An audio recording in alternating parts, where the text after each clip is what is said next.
Makori. Makori is okay. Makori sawa. So tuko hapa na Rigathi, Makori, Gachagua. Zariwa Mkisii, mahali wanakusikiliza sasa hivi.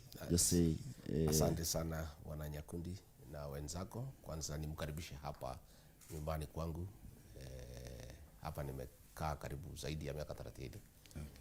Nilikuja hapa nikiwa kijana mdogo. Sasa mimi ni mzee kiasi. Niseme asanteni sana kwa kufika hapa. Nimekuwa nikitamani sana kuongea na jamii ya Bagusi. Tusemezane kidogo kwa sababu ninafikiria tuko na mambo tunaweza kutatua pamoja. Kwa sababu hao watu ya Bagusi na watu ya kwetu, tabia zetu zinafanana. Sisi ni wafanyabiashara, sisi ni wakulima, sisi ni watu ya bidii, sisi ni watu ya kutafuta. Yes. Sana. Ukipata manyumba yote hapa Nkoroi, hapa Nairobi, Nakuru, watu ya Wakisii wamejenga. Na sisi tumejenga hii padi ingine ya Ruai, ya Embakasi. Ukipata biashara ya matatu, tunashindana na Wakisii. Lakini mashindano mazuri ya biashara. Kwa hivyo nikafikiria ni mzuri nisungumze na Wakisii kwa sababu tukiwa tunafanana kwa tabia zetu ya kibiashara na ukulima na kila kitu, hatujatembea safari moja kisiasa. Na nafikiri hapo ndio tumekosea. Jamii ya Mlima na jamii ya Bagusi tumeenda hasara kubwa kwa kukosa kuungana na kutembea pamoja. Mimi ni matumaini yangu ya kwamba safari hii watu wa Mlima Kenya na watu ya Bagusi na Wakenya wengine tutatembea pamoja, tupange siasa yetu, kwa sababu siasa ndio inaboresha uchumi. Hasa tukiwa watu ya biashara, watu ambao wangetaka biashara ifaulu, lazima tupange siasa mzuri ndio biashara yetu ipanuke na ipendeze. Kwa hivyo nataka nichukue nafasi hii nisalimie Wakisii wote pahali wako, pale Kisii, pale Nyamira, wale wako Nakuru, wale wako hapa Rongai, wale wako Kajiado, wale wako huko Kuresoi, wale wako Mombasa, wale wako hapa jiji la Nairobi, na kila pahali niwasalimie, niwaambie ninawapenda. Na pia nimefurahi kwa sababu nimeambiwa wengi wananisikiza, wananitazama na kuzungumza na Wakisii leo. Asante. Kulikuwa na court ruling juzi kuhusu mambo ya impeachment. Do we have 2 deputy presidents? What's your comment? Mimi si mwanasheria na kwa hivyo sielewi sana mambo ya sheria. Na hii maneno ya kotini kwa sababu iko kotini, nimewachia mawakili wangu wakiongozwa na senior counsel Paul Moite. Kwa na mkutano na hawa jana na nikawaambia hao waendeshe mambo ya kotini, na vile itaenda wataniambia. Mimi ningetaka kutumia wakati wangu wote kukomboa Kenya. Ningetaka kufanya ile kitu mimi najua. Mimi mambo ya wakili sijui sana, mambo ya kotini sina umaarufu. Ile kazi mimi najua ni kupanga siasa vizuri, na ile kazi iko mbele yangu ni kuitikia kilio cha Wakenya, kuleta mabadiliko ya kisiasa, ndio turudishe nchi yetu pahali ilikuwa, tutengeneze uchumi, watoto wetu wasome, kila mtu apate nafasi ya kufanya biashara. Kwa hivyo mambo ya kotini tutangojea, lakini niseme mimi niko na imani na mahakama ya Kenya. Na katiba yetu ya 2010 ilitengeneza makoti 4. Magistrate Court, High Court, Court ya Rufaa na ile Supreme Court. Yes. Ndio ya kwamba ukikosa justice katika koti moja unaenda ingine. Na ni matumaini yangu na mimi niko na imani ya kwamba katika hizo makoti kila Mkenya atapata haki yake, akiwemo Rigathi Gachagua. Kwa hivyo hiyo maneno kwa sababu iko kotini, ningetaka niwachie hapo, wache iendelee kotini, vile itakuwa tutajua. Okay. Ile interpretation ya court ruling, watu huko kotini watatuambia vile nasema wale wana sheria. Wewe unazungumza kuhusu mambo na watu wengi wamekuwa accused kwamba wewe ni kiongozi wa ukabila nchini. Hata nimesikia juzi na tumeona wanasiasa wengine wakisema kwamba you are leading a tribal caucus ya watu ambao wamekuja pamoja, hawana interest na wewe ndio kiongozi wa ukabila. Nataka kusikiza unazungumza kuhusu Mlima, unazungumza kuhusu Bagusi, unazungumza kuhusu watu wa Meru. Mbona usiaddress nchi kwa pamoja? Unazungumza kupitia kwa kabila. Hii nchi ndugu yangu Nyakundi si mimi niliunda, iliundwa na Mwenyezi Mungu. Mwenyezi Mungu kwa kupenda kwake aliweka majamii. Hao watu ya mlima si mimi nililete, ni Mungu. Hao watu ya Bagosi si mimi nililete, ni Mungu. Hao watu ya Wajaluo ya Wakaleji ni Mungu alilete. Na wako, na hatuwezi jifanya ati hawako. Hii maneno ya kusema mimi ni mkabila, hiyo ni jama ya William Ruto. Sababu William Ruto kazi yake ni mtu yote ambaye anampinga, ambaye harithishwi na vile anaendesha Kenya, anasema yeye ni mkabila. Hakuna mtu hana kwao, na hakuna mtu hana nafasi ya kuunganisha watu yake. William Ruto yeye mwenyewe ndio afike pahali yako. Kwanza aliunganisha jamii ya Wakaleji. Alikuwa na shida huko kila siku, akawaunganisha wote, waliposhikana akatoka nje.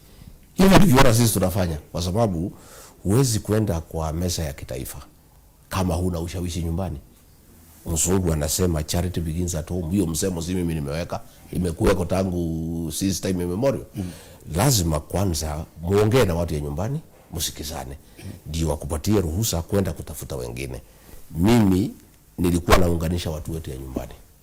Na nikuulize, siku nilikuwa nasaidia William Ruto akitafuta kura mlimani, hakuwa anasema mimi ni mkabila, alikuwa anasema mimi ni muungwana na ni mzalendo. Siku amefika amesema mimi ni mkabila. Hakuna ukabila tulikuwa nayo pale tumekutana wa Munyoro. Sisi tumekutana hapo majamii zote karibu 7, karibu 8, tukitafuta umaarufu vile badilisha Kenya, vile tutafuta serikali, tutafute uongozi nzuri. Sasa William Ruto ameshtuka akituona pale. Ameniona pale, anajua niko na ushawishi pale mlimani. Ameona Fred Matiang'i pale, amejionea juzi alipokuja Kisii vile amekaribishwa. Ameona Kalonzo Musyoka, ameona Eugene Wamalwa pale, ameona huyu Senator Seki ya Kajiado. Ameogopa, ameigiza baridi. Sasa kazi yake ni kuita sisi wa kabila. Kwani watu, yeye anasema anataka kuunganisha wa Kenya.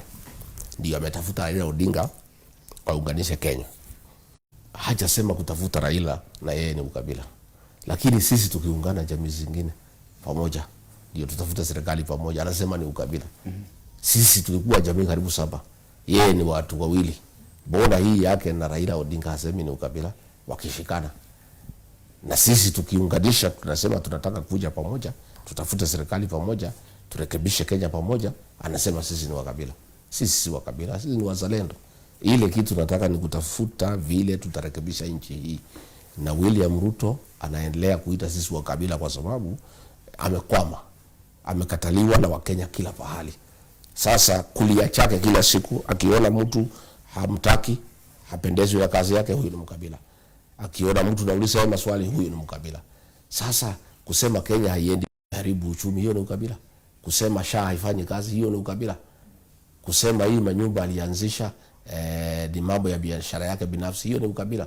Kusema hakuna project hata moja amefanya Kisii na Nyamira tangu achaguliwe, hiyo ni ukabila. Kusema ya kwamba asiingilie maneno ya Sudan na maneno ya DRC, hiyo ni ukabila. Yeye ni kitu ni narrative ametengeneza ya kujitetea na kusema ati anapigwa na watu kikabila. Hakuna mtu anampiga kikabila. Sisi watu wa mlima tulimchagua. Tulijua yeye si Mkikuyu, yeye si Mmeru, si Mwembu, yeye ni Mkaleji, na tulijua. Na tukamchagua. Siku hiyo alikuwa anafurahi sana na sisi. Saa hii tunasema wewe rais umepotea njia, hatutaki mambo yako. Tunataka uende nyumbani kwa sababu Kenya hii imesabaratika ikiwa mkononi mwako. Anasema ati hiyo ni ukabila. Imekuaje wale watu wamekuchagua juzi walikuwa watu wazuri? Siku ile walikupenda, walikuwa watu wazuri, walikuwa wazalendo, walikuwa wa Kenya. Lakini siku imefika ati kwamba hii watu wamesema umepotea, umeharibu Kenya, umeleta ufisadi, umeleta mambo ambayo haifai. Unasema hao watu ni wa kabila. Ndugu yangu usinunue hiyo. Wamesema kwamba nyinyi agenda mnauza ni Ruto must go.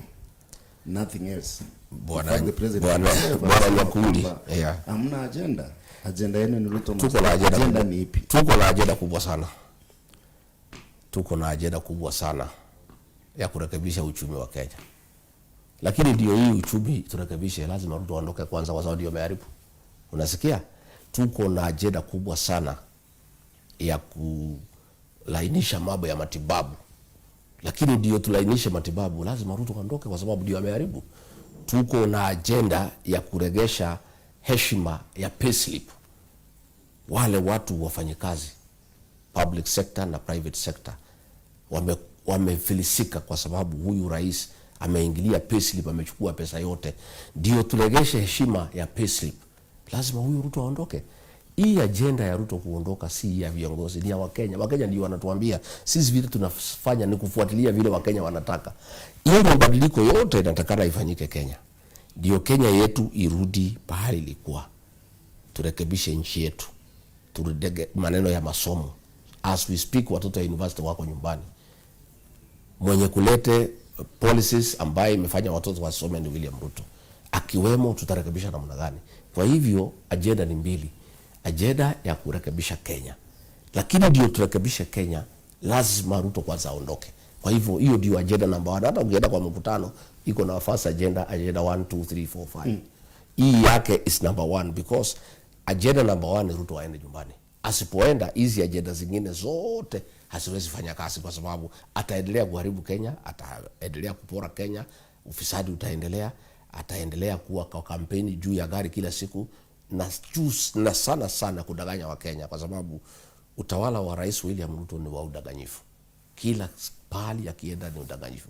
Ukienda pale Kisii, alikuja hapo kwa Cancer Center. Ameanzisha karibu mara 3 na ilikuwa imeletwa na Uhuru Kenyatta. Anaambia wa Kisii within 6 months hii Cancer Center itakuwa imeisha. Akiondoka contractor anamfuata. Sasa hii uongozi ya udanganyifu lazima tuondoe Kenya. Na njia ya kuondoa uongozi wa udanganyifu Kenya ni kumtoa Rais William Ruto. Kwa hivyo asilalamike ati ya kwamba iko agenda ya kumtoa. Agenda hiyo si ya viongozi, ni ya watu ya Kenya. Na kama yeye angekuwa na watu wazuri wa kumshawishi na kumwambia ukweli, hawa watu ya intelligence ambao hamwambiangi ukweli, wangemwambia hii maneno ya Ruto must go, si ya Rigathi Gachagua, si ya Kalonzo, si ya Matiang'i, si ya Wamalwa. Hiyo ni agenda ya watu wa Kenya. Okay. Sisi tuko na shida sana na Wakenya. Wanatuambia nyinyi mshikane kwanza, hata kabla hamjaambia sisi ile kazi mtatufanyia, mtu hakikishie huyu mtu mtaondoa, kwa sababu yeye ndio shida ya Kenya, na asipoondoka hii Kenya hakuna pahali itaenda. Kwa hivyo asilalamike ati hiyo agenda iko, hiyo agenda itaendelea, na sio sisi tunasema, ni Wakenya wanasema, na kazi yetu ni kuhakikisha tumetimiza ile Wakenya wanasema. Tunamfukuza, anaenda one way, tunapata nafasi ya kutafuta viongozi wengine wa kurekebisha uchumi, wa kurudisha Kenya pahali ilikuwa. Ulishiriki katika kuundwa kwa hii serikali. Ndio. Agenda manifesto yote ndio ulikuwa katikati. Ndio. Ya kuunda hii. Ndio. Do you take responsibility kwamba vitu hazijaenda vizuri, and do you take pride kwa zile ambazo zimefanyika? Mimi naomba msamaha kwa Wakenya, kwa sababu huyu William Ruto mimi nilichangia kiasi kikubwa sana kumsukuma kuwa rais wa Jamhuri ya Kenya. Pale kwetu nilienda, nikatumia ujasiri wangu, nikaongea na watu wangu, nikawaambia Ruto ni mtu mzuri, tumpatie nafasi. Nikasanya kura karibu milioni 4, almost 3.5 million. Na hiyo kura ndio ilimfanya akakuwa rais. Mimi nilikuwa nimemwamini sana, kwa sababu yeye alikuja na Biblia akasema ni Mkristo na ameokoka.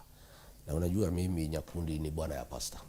Sasa kwa sababu ya kukaa hapa na Mama Doka sana, nimekuwa Mkristo ambaye ni shupavu sana. Na mtu yeyote akija na Biblia niambia ameokoka, mimi humpenda sana na kumwamini. Huyu William Ruto tulimwamini sana. Na mimi ile maneno yote alituambia atafanya kwa hii manifesto, mimi nilimwamini. Kwa hali amepinduka ama amekuwa ile maneno alituahidi, hakuwa na mpango yoyote ya kuyatekeleza. Sana maneno ya uongo. Bwana Nyakundi, maneno ya kudanganya watu ni kitu ya uchungu sana.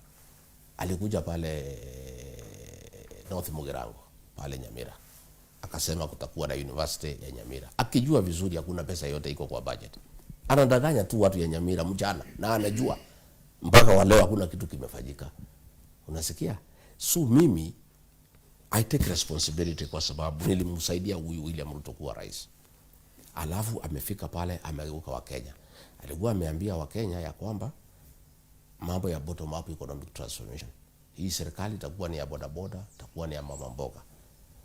Akifika pale ataweka kila mtu pesa kwa mfuko.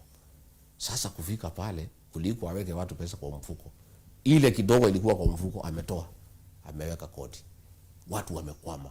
Hii bodaboda akiingia pikipiki moja ilikuwa 1120, imeongezeka sasa mpaka shilingi 1200. Hao mama mboga aliwaambia itakuwa serikali yao, watoto yao ya university wako nyumbani, wakiwa wagonjwa hawezi pata matibabu kwa sababu isha haifanye kazi. Kwa hivyo mimi naomba msamaha kwa Wakenya, kwa sababu mimi sikuwa namjua huyu vizuri. Nilimwamini, alikuja na Biblia, akajifanya ameokoka, nikampenda, nikamwamini, na ndio tuko katika shimo hili. Na ndio mimi baada ya kukaa na yeye mwaka moja nilianza kuona huyu jamaa alikuwa ni muongo. Alikuwa kasi yake ni kudanganya Wakenya. Na mimi ndio nikaanza kumuondokea polepole na kumwambia hii maneno haiwezekani, hii haiwezekani, hii haiwezekani. Kwa hivyo mimi nakubaliana na wewe, kama iko mtu ako na makosa Kenya, kwa ile shida tuko nayo Kenya, kwa ile shimo tuko katika kama taifa, kwa ile matatizo ambayo Wakenya wanapitia, mtu ya kwanza kabisa kulaumiwa ni Rigathi Gachagua, kwa sababu mimi nilichangia kiasi kikubwa sana kutafutia huyu rais kura na kushawishi watu ya nyumbani waunge mkono, na kwa kupitia kura hiyo ambaye tulimpatia 47% kutoka pale Mlimani, akakuwa rais wa Jamhuri ya Kenya. Sasa amekuja kuhangaisha Wakenya, amekuja kuwaumiza, ameharibu nchi, uchumi umezoroteka, kila kitu imesimama. Nataka nichukue nafasi hii leo nikiongea na Abagusi, niombe msamaha kwa watu ya Kenya, na niseme Kikwetu wanasema kufanya makosa sio mbaya. Shida ni kurudia makosa. Sasa hii makosa tulifanya ndio tunarekebisha. Na okay, unaona mimi silali kwa sababu mimi nilichangia kiasi kikubwa kuleta huyu jamaa, lazima nichangie kiasi kikubwa hata zaidi kumuondoa. Umekosea beleni. Yeah. Kwa nini tukuamini kwenda mbele kama una take responsibility tulikosea? Sasa unajua ndugu yangu, Kiafrika ukishaomba msamaha na kukubali makosa yako unasamehewa. Na ni wanaume wachache sana wako na courage ile mimi kuna ya kusema mimi nimekosa, mnisamehe. Mimi nilikosa na niliona makosa yangu. Mimi sasa ni mwerefu, nimeerevuka, ninaona mbali. Huyu Ruto mimi namjua. Mimi naambia Wakenya, kama vile William Ruto anatendea Wakenya saa hii, na hajali nchi inaporwa, hajali kila kitu imeharibika, hajali, anaendelea tu. Sasa tukifika hapa, Nzoia Sugar imeuzwa, Chemelil imeuzwa, na hajali, na anahitaji kura za Wakenya. Mimi nauliza swali, ile kitu inanisumbua kama ni kilala usiku. Kama anafanya hivi akihitaji kura ya Wakenya, na akipata second term saidi hahitaji hao, hakutakuwa na nchi hapa. Atauza nchi yote, atachukua kila kitu. Tumeona juzi mashamba ya pale ya Kipsigis pale Narok amechukua 6,000 eka 6,000. Watu wameuawa pale na ni watu ya jamii yake. Mpaka wa leo haja tu marabirabi ya kwamba watu waliuawa pale. Unaona? So mimi nataka kuwahisi wa Kenya tukue waangalifu sana. Lazima turekebishe pahali tulifanya makosa, na mimi nimejitolea kipawa mbele. Okay. Ile makosa nilifanya nitarekebisha. Na vile nilichangia kuletea Wakenya ile shida iko hapa mbele, nitasaidia Wakenya kutatua hili shida, kwa sababu mimi nilichangia kiasi kikubwa kuleta hii shida iko Kenya. Your Excellency, kwa maneno yako ni kama sasa jamii tuliadaiwa mambo ya university, kwa sababu rais alikuja pale na wewe ulikuwa na viongozi wa Kisii walikuwa. Kwa hivyo tuseme kwamba university haiko. Sasa ndugu yangu, tangu tulikuwa hapo mwezi ya 6 mwaka uliopita, tunaelekea mwezi ya 6 sasa, ni mwaka moja. Rais wa Jamhuri amekuja, yeye ndiye mwenye kusema Kenya. Amesema within 6 months. Mimi nilikuwa hapo kwa huyu mjumbe anaitwa Nyamoko, rafiki yangu. Nilikuwa hapo. Rais akasema nikiwa hapo, watu wetu wa Nyamira, watu ya North Mugirango, nimekuja mimi, mnajua ni mtu ya kusema na kutenda. Hii university yenu ya Nyamira hii nilimwahidi nikiwa rais mtapata within 6 months, kazi itakuwa imeanza. Sasa mwaka moja imeisha. Sasa unajua hiyo ndio kitu ilikuwa inanishangaza. Unajua hata mimi tukitembea naye uliona mimi na nyamaza tu, kwa sababu nilijua hakuna budget. Hiyo kitu hakuna pahali imepitishwa, ni uongo tu, anaenda tu kudanganya wa Kisii. Juzi amekuja hapo siku ya kuamkia mwaka mpya hapo State Lodge Kisii, amelala hapo, ameamka ameenda kuzindua project huko Nyanza, Luo Nyanza.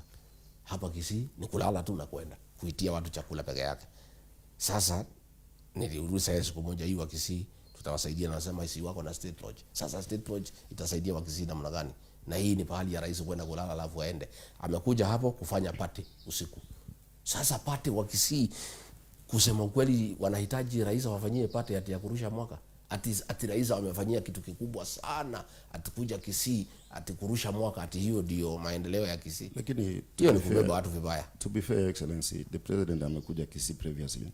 Amekuja project zingine. Amekuja, lakini tangu wakuje nini imefanyika? Mimi ningetaka uniambie project moja rais amezindua pale. Yeah? Pale Sironga iko mambo ya industrial park. Yeah? Alikuja pale. Imekwama. Hakuna kitu naendelea. Sasa nikuulize, kuja tu kudanganya watu ni kazi gani? Na mimi nataka niambie jamii ya Wamugusi, mchanuke pia kama sisi wote mlima. Sisi hapa mlimani tumechoka na udanganyifu yake. Na sasa pale mimi niambie watu ya mlima wachanuke. Huyu akija sasa wamkaribishe. Lakini ndio wamsikize, kwa sababu ni uongo, awalipe. Na nikaambia watu kila mtu ni shilingi 1,000 kumsikiza. Na ndio ilifanyika. Kwa sababu sasa umekuja pale, umezungumzia watu, umendanganyana hii barabara, umendanganyana hii alafu umeenda. Watu wametoka mashamba yao, wamewacha kazi yao, wamekuja kukusikiza. Ni udanganyifu tupu. So ndio mimi nikaambia watu kwa sababu ni kiongozi wa taifa, kujeni tu msikize. Lakini kama pale kwa shamba ulikuwa unalipwa shilingi 600, wewe ukuja ulipwa shilingi 1,000 umsikize wanao, alafu urudi uende kwa shamba yako. So mimi naambia Wabugusi, huyu rais akija, tafadhali msiende pale kupiga makofi. Mpatiwe pesa, msikize uongo, alafu akiondoka mrudi kwa mashamba yenu. Kwa sababu hiyo mwaka 3 sasa inaenda kuisha. Ni nini imefanyika pale Kisii hata moja? One project. Okay. Kulikuwa airport pale inaitwa Nyansiongo. Ilitakikana iwekwe hapo. Shida ilikuwa, Your Excellency, kuna wakati tulikuwa na airstrip ambayo ilikuwa inaitwa Suleka. Wakasema kulikuwa na shida. Na hapo mbeleni ndege zilikuwa na land hapo. Lakini baadaye wakasema iko na shida. Na wakasema italetwa maeneo ya Nyangoso, yes. Yes. Sasa iko wapi? Kupitia hapo tukaambiwa tena kuna mambo ukarabati kidogo ilifanywa hapo, na hiyo mambo hakuna. Rais hakuwa na nia yote ya kusaidia watu ya Bagusi na airport. Hiyo airport imepelekwa huko Kirigosi karibu na shamba yake. Unasikia? Kwa sababu ingekuwa hapo inaitwa Nyasongo. Hapo ndio ingekuwa. Hiyo maneno inaenda huko karibu na shamba yake isaidie baadaye kutoka kwa kiti. Kwa hivyo mimi niseme mwaka 3. Yeah? Wajumbe wako pale wanapigia rais makofi. Kazi gani amefanya katika Nyamira? Kazi gani amefanya katika Kisii? Iko haja gani ya kumpigia makofi na kumsifu na kumwabudu? So nikiona hivi vijana wanafuata rais wakimpigia makofi wakisema ati teni bila break. Sasa hiyo ni siasa gani pale kwa Nyamira, kwa Kisii? Ni nini amefanya hata moja ambayo inaonekana? Okay. Uliondoka ofisini takriban mwaka mmoja umepita. Haya maneno ambayo unazungumza, umesema ulikuwa unamweleza rais kwa cabinet na hakuwa anasikiza. Umekuwa quoted kwamba yale maneno ulisema wakati wa campaign, hii ndio alikuwa anakuambia sema hivi, sema hivi, sema hivi. Katika hiyo responsibility yote, what if things azingebadilika? Bado Rigathi Gachagua tungemsikia akiambia Wakenya hali ilivyo? Ndugu yangu Chakundi, mimi niliongea nikiwa deputy president, sikuongea kama niko nje. Siku rais ametoa amri watoto ya Gen Z wauawe, mimi nilikataa. Na nilikuwa naibu wa rais. Siongei ati kwa sababu nilitoka. Watoto wetu wa Gen Z walileta shida kwa sababu ya mambo ya finance bill, ambaye mimi mwenyewe nilikuwa nimemwarifu rais kwa baraza la mawaziri ya kwamba hii finance bill Wakenya wamekataa. Mimi nimesikiza ground na Wakenya wamekataa, na tukiendelea kulazimisha Wakenya kutoa hii kodi through the finance bill 2024 itatuletea shida. Na nikakuwa peke yangu katika cabinet. Watu wengine wote walikubaliana na mimi, lakini ni waoga, wanaogopa rais sana. Lakini mimi kwa sababu ni mtu ya kuchaguliwa, sikuwa namuogopa.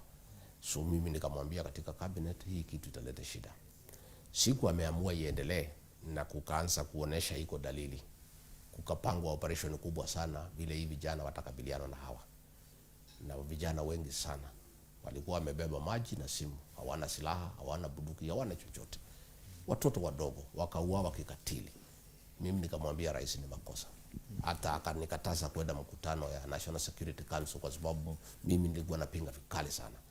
Ndio yeye alipotoa press conference Nairobi tarehe 26 June last year. Mimi nikaenda Mombasa nikatoa yangu nikiwa naibu wa rais. Nikamwambia rais, hawa ni watoto wetu na ni makosa kuua hii watoto kikatili. Mimi nilikosana na president kwa sababu ya mambo ya mauaji. Mimi ni Mkristo na mimi pia ni mzazi. Mimi niko na vijana wawili. Kama ingekuwa ni hiyo vijana wangu ningesikia namna gani? Mtoto wa Attorney General alikuweko Justin Muturi, alitekwa nyara na watu ya National Intelligence Service. Na ndiye Attorney General wa Kenya. Kwa hivyo mtu asiseme mimi ati Rigathi Gachagua ninaongea kwa sababu niko nje. Mimi niliongea nikiwa ndani. Wanasema ni uchungu. Sasa utakosa kuwa na uchungu na mdangani na vile Wakenya wanaumia. Mimi sina uchungu kama Rigathi Gachagua, lakini mimi nabeba uchungu ya watu ya Kenya. Na kwa sababu Wakenya wamekosa mtu ya kuwatetea, wabunge wetu karibu wote wamenunuliwa. Huyu upinzani Raila Odinga na wenzake wamenunuliwa, wako kwa serikali inaitwa blood based. Ndio nasikia wanaita broad based. Lakini ni serikali iliundwa na damu ya Gen Z. Isipokuwa ni damu ya Gen Z ilimwagika, huyu Raila Odinga na watu yake wangekuja kwa serikali. Sasa hakuna mtu ya kutetea Wakenya. Wabunge wamenyamaza. Imebidi mimi na wengine ndio sasa tunatetea Wakenya. Na tuko na uchungu na sio yetu binafsi. Sisi nabeba uchungu ya watu ya Kenya. Kwa sababu lazima mtu azungumzie watu ya Kenya. Tukikosa kuwatetea, kusema usiue watoto wetu, usiharibu uchumi, nani ataongea? Kwa hivyo mimi hakuna uchungu nimebeba kama Rigathi Gachagua mtu binafsi, lakini mimi nabeba uchungu ya mamilioni ya Wakenya imewekwa pamoja. Okay. Kabla ni mruhusu, wewe umesikika ukisema kwamba serikali iliyomulia unda ilikuwa ya shares. Mashares. Ukasema kama shares zenu kidogo tutapanga lao mwende nyuma.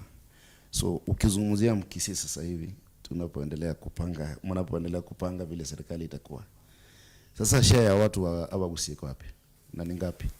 Sasa kwa hii arrangement. Hiyo unajua serikali ndugu yangu inatafutwa kwa mpangilio. Na kila mtu anaunga serikali mkono apange maneno yake na interest zake. Na ndio mimi nilikuwa nasema ndio tukubaliana na rais, wale ambaye tumepiga kura tuko na shares yetu katika serikali kwa sababu tumesaidia kuiunda na tuko na expectation. Na mimi ndio nilikuwa nasema kila mtu apate haki yake. Sasa ukweli ni kwamba majority ya wale pale Abagusi walipigia Raila Odinga kura. Na siku wameingia kwa serikali amewasahau. Nasikia amepatiwa mawaziri wanne. Moja amepeana pale Mombasa, moja amepeana pale Kakamega, wawili amepeana kwake pale Luo Nyanza. Kama angekuwa muungwana hao wa Kisii walimpigia kura, angechukua moja wapatie moja. Iko huyu National Treasurer wa ODM anaitwa Timothy Bosire, ni jirani yangu hapa, ni kwake next hapa. Ukitoka hapa mnaweza ingia kwa mkunywa chai. Alikuwa ameahidiwa katika hiyo mpango hiyo mawaziri wanne. Kama huyu Raila Odinga alikuwa muungwana angepatia huyu Timothy Bosire. Amechunga pesa ya ODM miaka mingi sana kwa sababu walimchagua na kweli hakupeana hiyo viti pahali ya kuchaguliwa. Ndio hiyo maneno ya shares pahali na ingilianga. Okay. Raila amepeana hizo viti nne kwa ile area yako na umaarufu. Lakini hao Wabagusi amewacha nje. Amepeana pale Pwani, amepeana kwao. Pale amewacha nje. Kwa hivyo tukiendelea mbele na tutakuwa tukizungumzia hili jambo. Lazima jamii ya Wabagusi jipange vizuri. Ikuje kwa meza ya kitaifa na ikuje direct isipitie kwa broker. Kwa sababu shida yenu pale ni kupitia kwa broker. Nyinyi ni watu ambao mko na kura za kutosha. Za kuja direct kwa meza ya kitaifa, mpange maneno yenu hapo. Saa ile watu wanakubaliana vile serikali itakaa, kuwe na mtoto wenu wameketi pale. Lakini imekuwa kwa miaka mingi mnapitia kwa Raila Odinga. Lakini yeye akienda akikosa, akaleta shida, anaitwa kwa serikali. Hakuna siku ameitwa kwa serikali, ameita Mkisii hata mmoja ameenda naye. Ameenda na watu yake peke yake. Kwa hivyo jambo langu leo ningetaka kuambia Wakisii, tafadhali, tunapanga serikali saa hii, mkuje kwa meza ya kitaifa direct. Na mimi sioni kwa nini mpitie broker, kwa sababu nyinyi mko na watoto wamesoma pale. Kisii ni jamii inaheshimika kwa mambo ya vitabu na makaratasi, wako sawa. Tuko na maprofesa, tuko na madaktari, tuko na watu ambao wako na ujasiri na wanajulikana vizuri. Mjipange vizuri, mkuje kwa meza ya kitaifa direct. Ndio mkuje sasa pale tukipanga, kila mtu alete maneno ya watu wake ya kwamba sisi tutachangia kwa hii serikali, and this is our expectation, kwa sababu hiyo ndio siasa. Mtu asikuambia ati kuna siasa inapangwa bila mtu kuuliza. Hata watu wakienda kuwinda mnyama katika msituni, mnyama akipatikana, wale wenye walifaulu kuwinda yule mnyama wanaketi pale na kuchinja nyama na kugawa. So lazima hiyo ifanyike. Na shida ya jamii ya Bagusii ni kwamba mmekuwa mkija kwa meza ya kitaifa kwa ugawaji wa mali na interest zingine kupitia kwa broker mtu ya tatu. Hakuna haja nyinyi mpitie mtu ya tatu, na nyinyi mko wengi na Mungu na kura za kutosha. Na ile nisikia Raila akimwambia nyinyi ati kura zenu hazitoshi, hiyo ni kukosea jamii heshima, kwa sababu hata zake hazitoshi. Zake zinatoshanga kwa sababu ya kuongezewa za Wakisii. Hata yeye akichukua zake aongeza Wakisii watafaulu. Kwa hivyo hiyo ni kukosea jamii heshima ambaye imekuunga mkono miaka mingi, kwa sababu hata yeye akichukua zile za Luo Nyanza peke yake hakuna pahali anaweza enda. Kwa hivyo charity begins at home, na hiyo alikosea Wakisii heshima, na ni makosa kubwa sana, kwa sababu wamemunga yeye mkono miaka mingi sana. Kwa hivyo kuja kuambia watu wamekuunga mkono ati nyinyi muache huyu Matiang'i wenu wawache, hakuna pahali anaweza enda, kura zake hazitoshi. Kura ya Wakisii ile iko pale Nyamira, ile iko Kisii, ile iko Nakuru, ile iko Mombasa, ile iko hapa Nairobi, ile iko hapa ile iko Kitale, ile iko Kajiado, almost 2.5 million. Hiyo kura ni sawa sawa na ile ya William Ruto. William Ruto yake ni kama hiyo, na akiwa na hiyo yake aliunganisha, amekuja kwetu, tumemuongeza, amekuwa rais wa Kenya. Hata hizi za Wabagusii ni mingi hata kuliko zile za huyu Raila Odinga. Kwa hivyo hiyo ni kukosea jamii heshima. Watu ambao wamekuunga mikono miaka hii yote kwenda kuambia amesikia mtoto yao pia anataka kuwa rais, na kuwakemea na kuwatukana na kuwachekelea ati huyu mtoto wenu hakuna pahali anaweza enda, ati kura zenu hazitoshi. Yeye zake hazikuwa zinatosha, aliunganisha zake akatafuta za wengine zikaunganishwa pamoja, na ndizo hizo kura ametumia kuingia kwa serikali ya Ruto. Ndizo hizo kura za Wakisii na wengine alitumia kuingia kwa serikali ya Uhuru Kenyatta. Ndio Your Excellency, wakati mkiunda serikali, na wakati huo unajua ni mara ya kwanza hii serikali ndio tu, ukiangalia katika historia ya jamii ya Mugusii, hii ndio serikali tu tuko na waziri mmoja na hatuna PS. PS mmoja. Tuko na PS mmoja. Huyo ambaye amechaguliwa juzi. Mwenye amechaguliwa tu juzi. Yes. Lakini wewe ulikuwa wakati huo, wakati cabinet ilikuwa appointed, na ulikubali tupate huyo waziri mmoja na hatukuwa na PS wakati huo. Mimi sikuwa na uwezo, kwa sababu mwenye kuteua serikali alikuwa William Ruto. Mimi nilikuwa na mkataba ya pale Mlimani, na nilipigania, kwa sababu ukiingiza watu kwa serikali kupitia mpango lazima upiganie watu wako. Sasa nyinyi mlikuwa hakuna mtu ya kupigania nyinyi, kwa sababu kura yenu mligawa. Wengine mkapatia Ruto, wengine mkapatia Raila. Na hapo ndio shida iko. Na mimi nichukue nafasi hii niambie Wakisii leo, mimi nimefurahi sana kuona mmechukua huyu kijana wenu Fred Matiang'i na kuwa na matumaini ya kwamba anaweza kuwa rais wa Jamhuri ya Kenya. Na niliona juzi vile alikaribishwa pale na nikafurahi sana. Na mimi naona hii jamii sasa imeanza kupata mwelekeo. Kwanza, muachane na mambo ya broker. Mambo ya kupitia mtu mwingine ndio mkuje kwa meza ya kitaifa, muachane naye. Huyu kijana wenu Fred Matiang'i alifanya kazi na Uhuru Kenyatta, na kuangalia kwetu alifanya kazi nzuri sana. Alikuwa mwaminifu kwa Rais Uhuru Kenyatta, na alisukuma kazi sana akiwa waziri wa elimu sana, kazi ambayo inaonekana. Najua nasikia watu wengi wanamtaja wale walikuwa shule wakati hiyo. Amekuja pale, amekuwa waziri wa usalama, amefanya kazi ambaye inaonekana. Kutoka hapo ameenda pale World Bank amepewa kazi kubwa sana. Huyu tukimwangalia ni kiongozi ambaye ametosha, ameiva. Kwa qualification ametosha kuongoza Kenya na anaweza. Lakini ataongoza vipi? Lazima apigiwe kura na watu ya Kenya. Hizi kura atapigiwa na watu ya Kenya. Itakuwa namna gani mimi niambie watu ya Mlima Kenya tuunge Fred Matiang'i mkono kama yeye hajatuonesha kwa dhihirisho ya kwamba nyumbani ameungwa mkono kikamilifu? Kwa hivyo jambo la kwanza,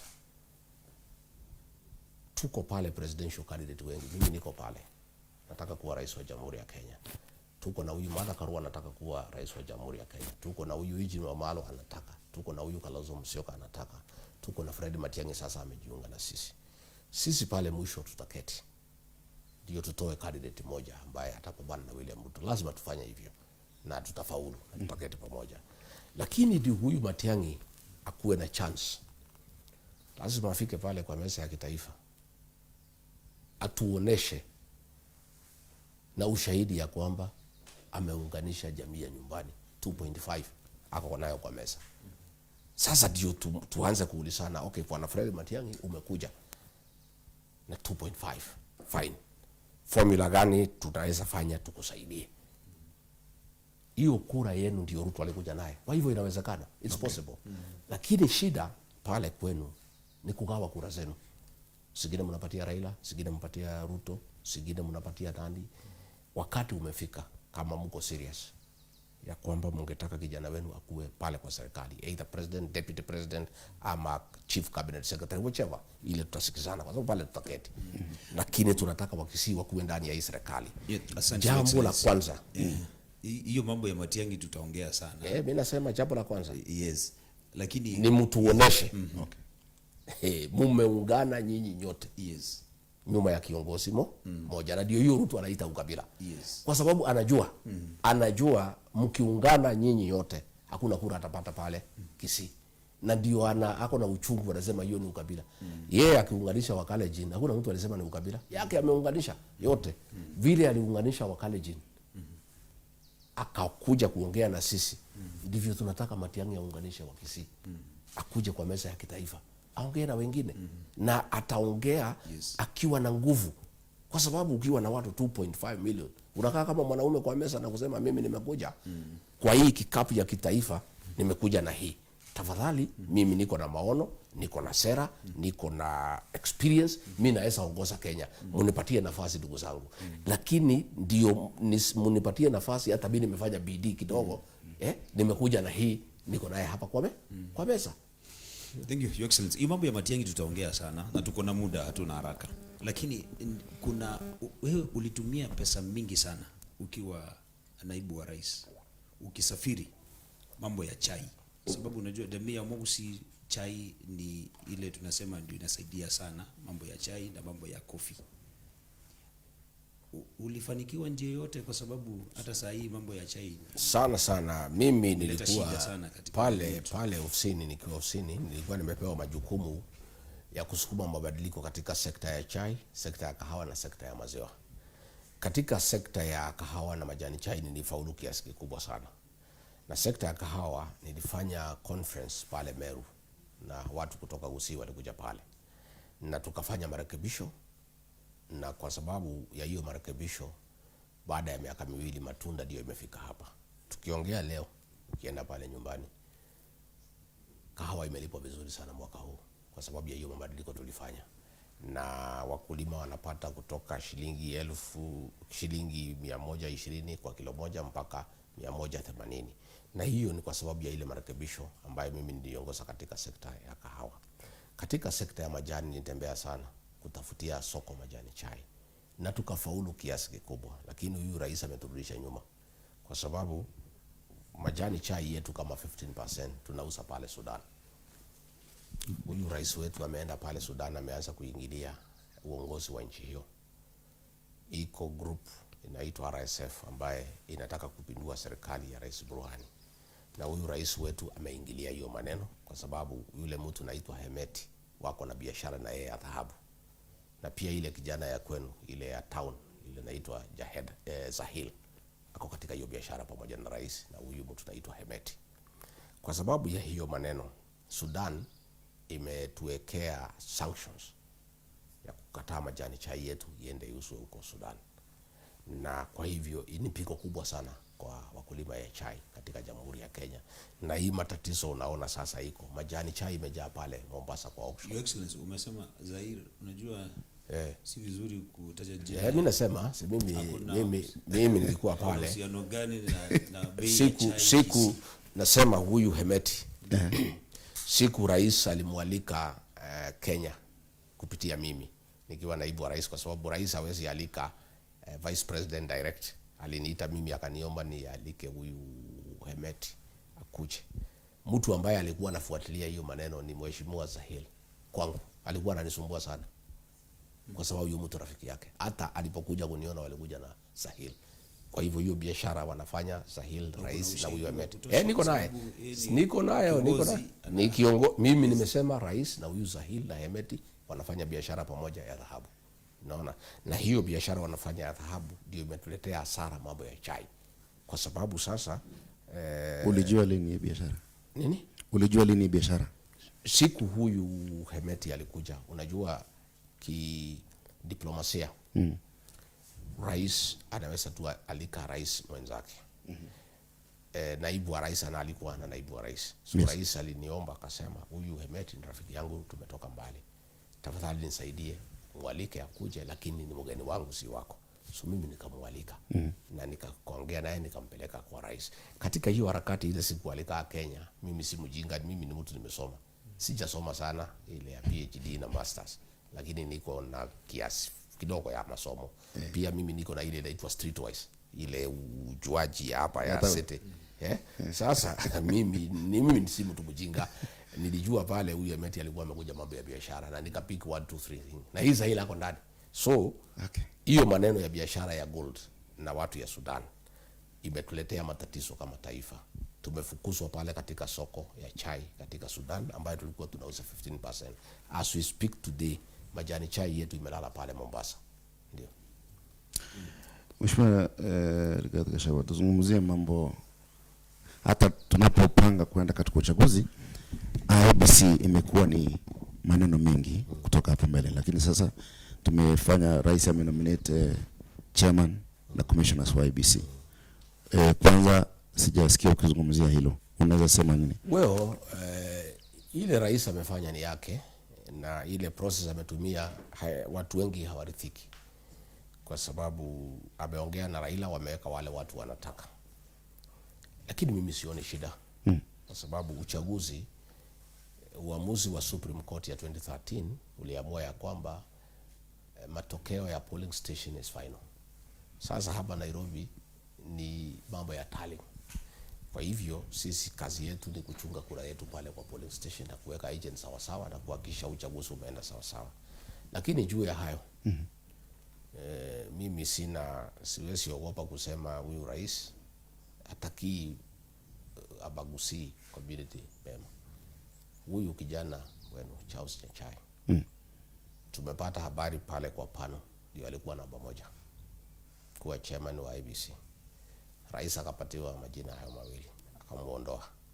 Na mimi nikiambiwa rais Agadi yako na hasira na jamii ya Abagusi, anasema mwaka wa 2007 mzee wetu marehemu Nyachae alimpiga pale South Mugirango. Na kwa hivyo ako na maneno na hii jamii na ndio amekataa kuchukua huyu Charles Nyachae. Sasa kwa ile commissioners hakuna pahali mko naona, na huyu Nyachae ndiye ako na umaarufu. Alisimamia hii chairman ya Constitutional Commission implementation, amekuwa pale East African Court of Justice. Yeye ni kiongozi ambaye ako na umaarufu. Huyu amewekwa kama chairman, ni mfanyikazi alikuwa ya Nanok. Nanok ni mfanyikazi wa rais. Kwa hivyo hii IEBC watakuwa wanajaribu kupangia pale State House.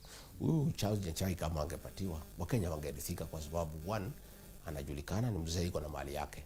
Sio mtu ambaye anaweza shawishiwa na mali. Number 2, ako na proven track record ambaye amefanya kazi ambayo inaonekana. Alikuwa chairman wa implementation ya constitution na akafanya kazi nzuri sana. Amekuwa judge pale East African Court of Justice. Kwa hivyo tuseme hata kama rais amechukua wale watu anafikiria wanaweza kumsaidia, kura ile tutapiga. Tunataka ile margin, tunataka tukue na 70+1 ya kwamba haiwezekani kuchezea hii kura hata ukifanyia nini, na mimi niko na uhakika ya kwamba tutafaulu. Kwa hivyo kura haiamuliwi na IBC, kura inaamuliwa na Wakenya, na Wakenya ndio watapiga kura. Bora tu hao watu wamewekwa wapange uchaguzi, wahakikishe ya kwamba iko ballot papers in every polling station, 45,000 polling stations in Kenya, wahakikishe ya kwamba iko ulinzi ya kutosha, wahakikishe kwamba majina yote iko sawa. Wakenya wataamua na ndio wenye kuamua. Sio IBC naamua nani ataongoza Kenya, sio IBC naamua nani atachaguliwa. Wenye kuamua ni Wakenya. Kazi yao tu ni kuhakikisha ya kwamba uchaguzi umefanyika, wameiandaa vizuri, wamehakikisha kila kitu imekuwa tayari na watu wameenda kupiga kura na kura zimehesabiwa. Katika hii kuundwa kwa IBC akuja 2.5 years to elections. Are we likely kuona scenario kama ile ya 2022 as we go forward? Because unasema kura iamuliwa na IBC, lakini tuliona contested election Hakuna in 2022. IBC hawezi amua kura. Kura inaamuliwa na Wakenya. Ukweli ni kwamba Rais William Ruto alishinda. Hiyo ndio ukweli. Na margin kidogo ya 200,000 votes. Na hata wale walikuwa wanalia IBC walilia tu wakijua ya kwamba wameshindwa, you know, and uchaguzi utaamuliwa na Wakenya, na wale watashinda watatangazwa kuwa washindi. Mimi sione shida yote. Okay. Ndio. Katika hii arrangement tumezungumzia kuhusu, kuna wale wanadhana kwamba jamii ya mlima ambao wanapigania they either number 1 or number 2, and how possible sasa communities zingine ziko na nini na nafasi katika hii arrangement, kwamba nyinyi mnasema kwamba lazima tupate either number 1 ama deputy president. So where is the role of these other communities? Sisi hatujasema kitu kama hiyo, kwa sababu tulikuwa na kura za kutosha kusimama rais mwaka uliopita, lakini hatukusimamisha. Tuliamua kumsupport William Ruto. Alafu baadaye akakuwa mjeuri, akatugeuka, akatutesa, akatuhangaisha. Siku hizi anatembea akitutukana kila pahali akisema sisi ni wa kabila. Amekuwa akijaribu kuunganisha majamii 40 vs 1 watupige. Sisi tunaenda kwa meza ya kitaifa bila condition yoyote. Bora pale tusikizane. Vile Ruto atakuwa one term. Hiyo ndio jambo la muhimu kwetu kama watu ya mlima na Wakenya wengine. Okay. Tukifika pale sisi tutakuja na kura zetu. Matiang'i, Mungu akimsaidia na Wakisii wamsikize, akuja na 2.5. Yule Kalonzo akuja na zake 3. Nani. Sisi ni wazalendo. Na sisi watu ya mlima hatujipendi, na tumeonesha wazi hatujipendi, kwa sababu kama tungejipenda hatungemuunga huyu William Ruto mkono. Tungesimama sisi wenyewe. Sisi tumeenda pale kwa ile mesa without any condition. Nasikia? Lakini sisi tutakuja hapo na chama yetu.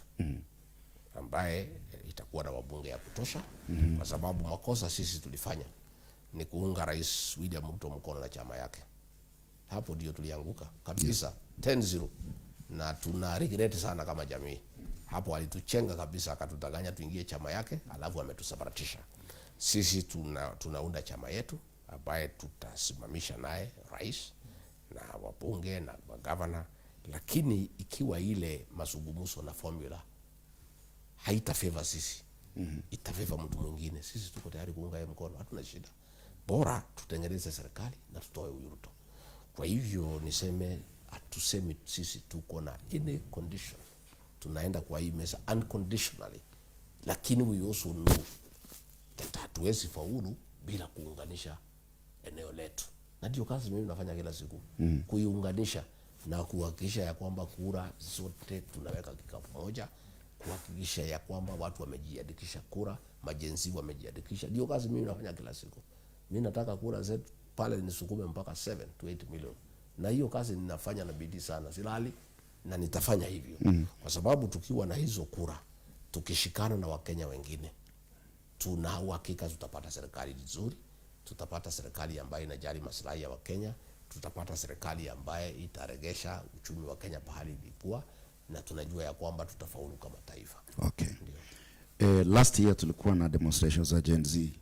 Walikuwa na maneno, jina lako lilitajwa kwamba ulihusika katika yale maandamano ya vijana Gen Z. Mimi sikuzungumzia events za June last year. Mimi sikuhusika na maandamano ya Gen Z. Lakini yale Gen Z walikuwa nasema ndio nilikuwa nasema. Mimi nilikuwa nasema watu wasikize ground.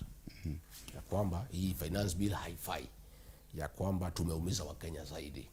Sasa ile Gen Z walikuja wakasema ile nilikuwa nasema, William Ruto na watu yake wakasema mimi ndio mwenye Gen Z. Mimi sikuhusika na mambo ya Gen Z, lakini ni watoto wazuri na ninawapenda na ninawapongeza na niliwatetea sana wakati huo.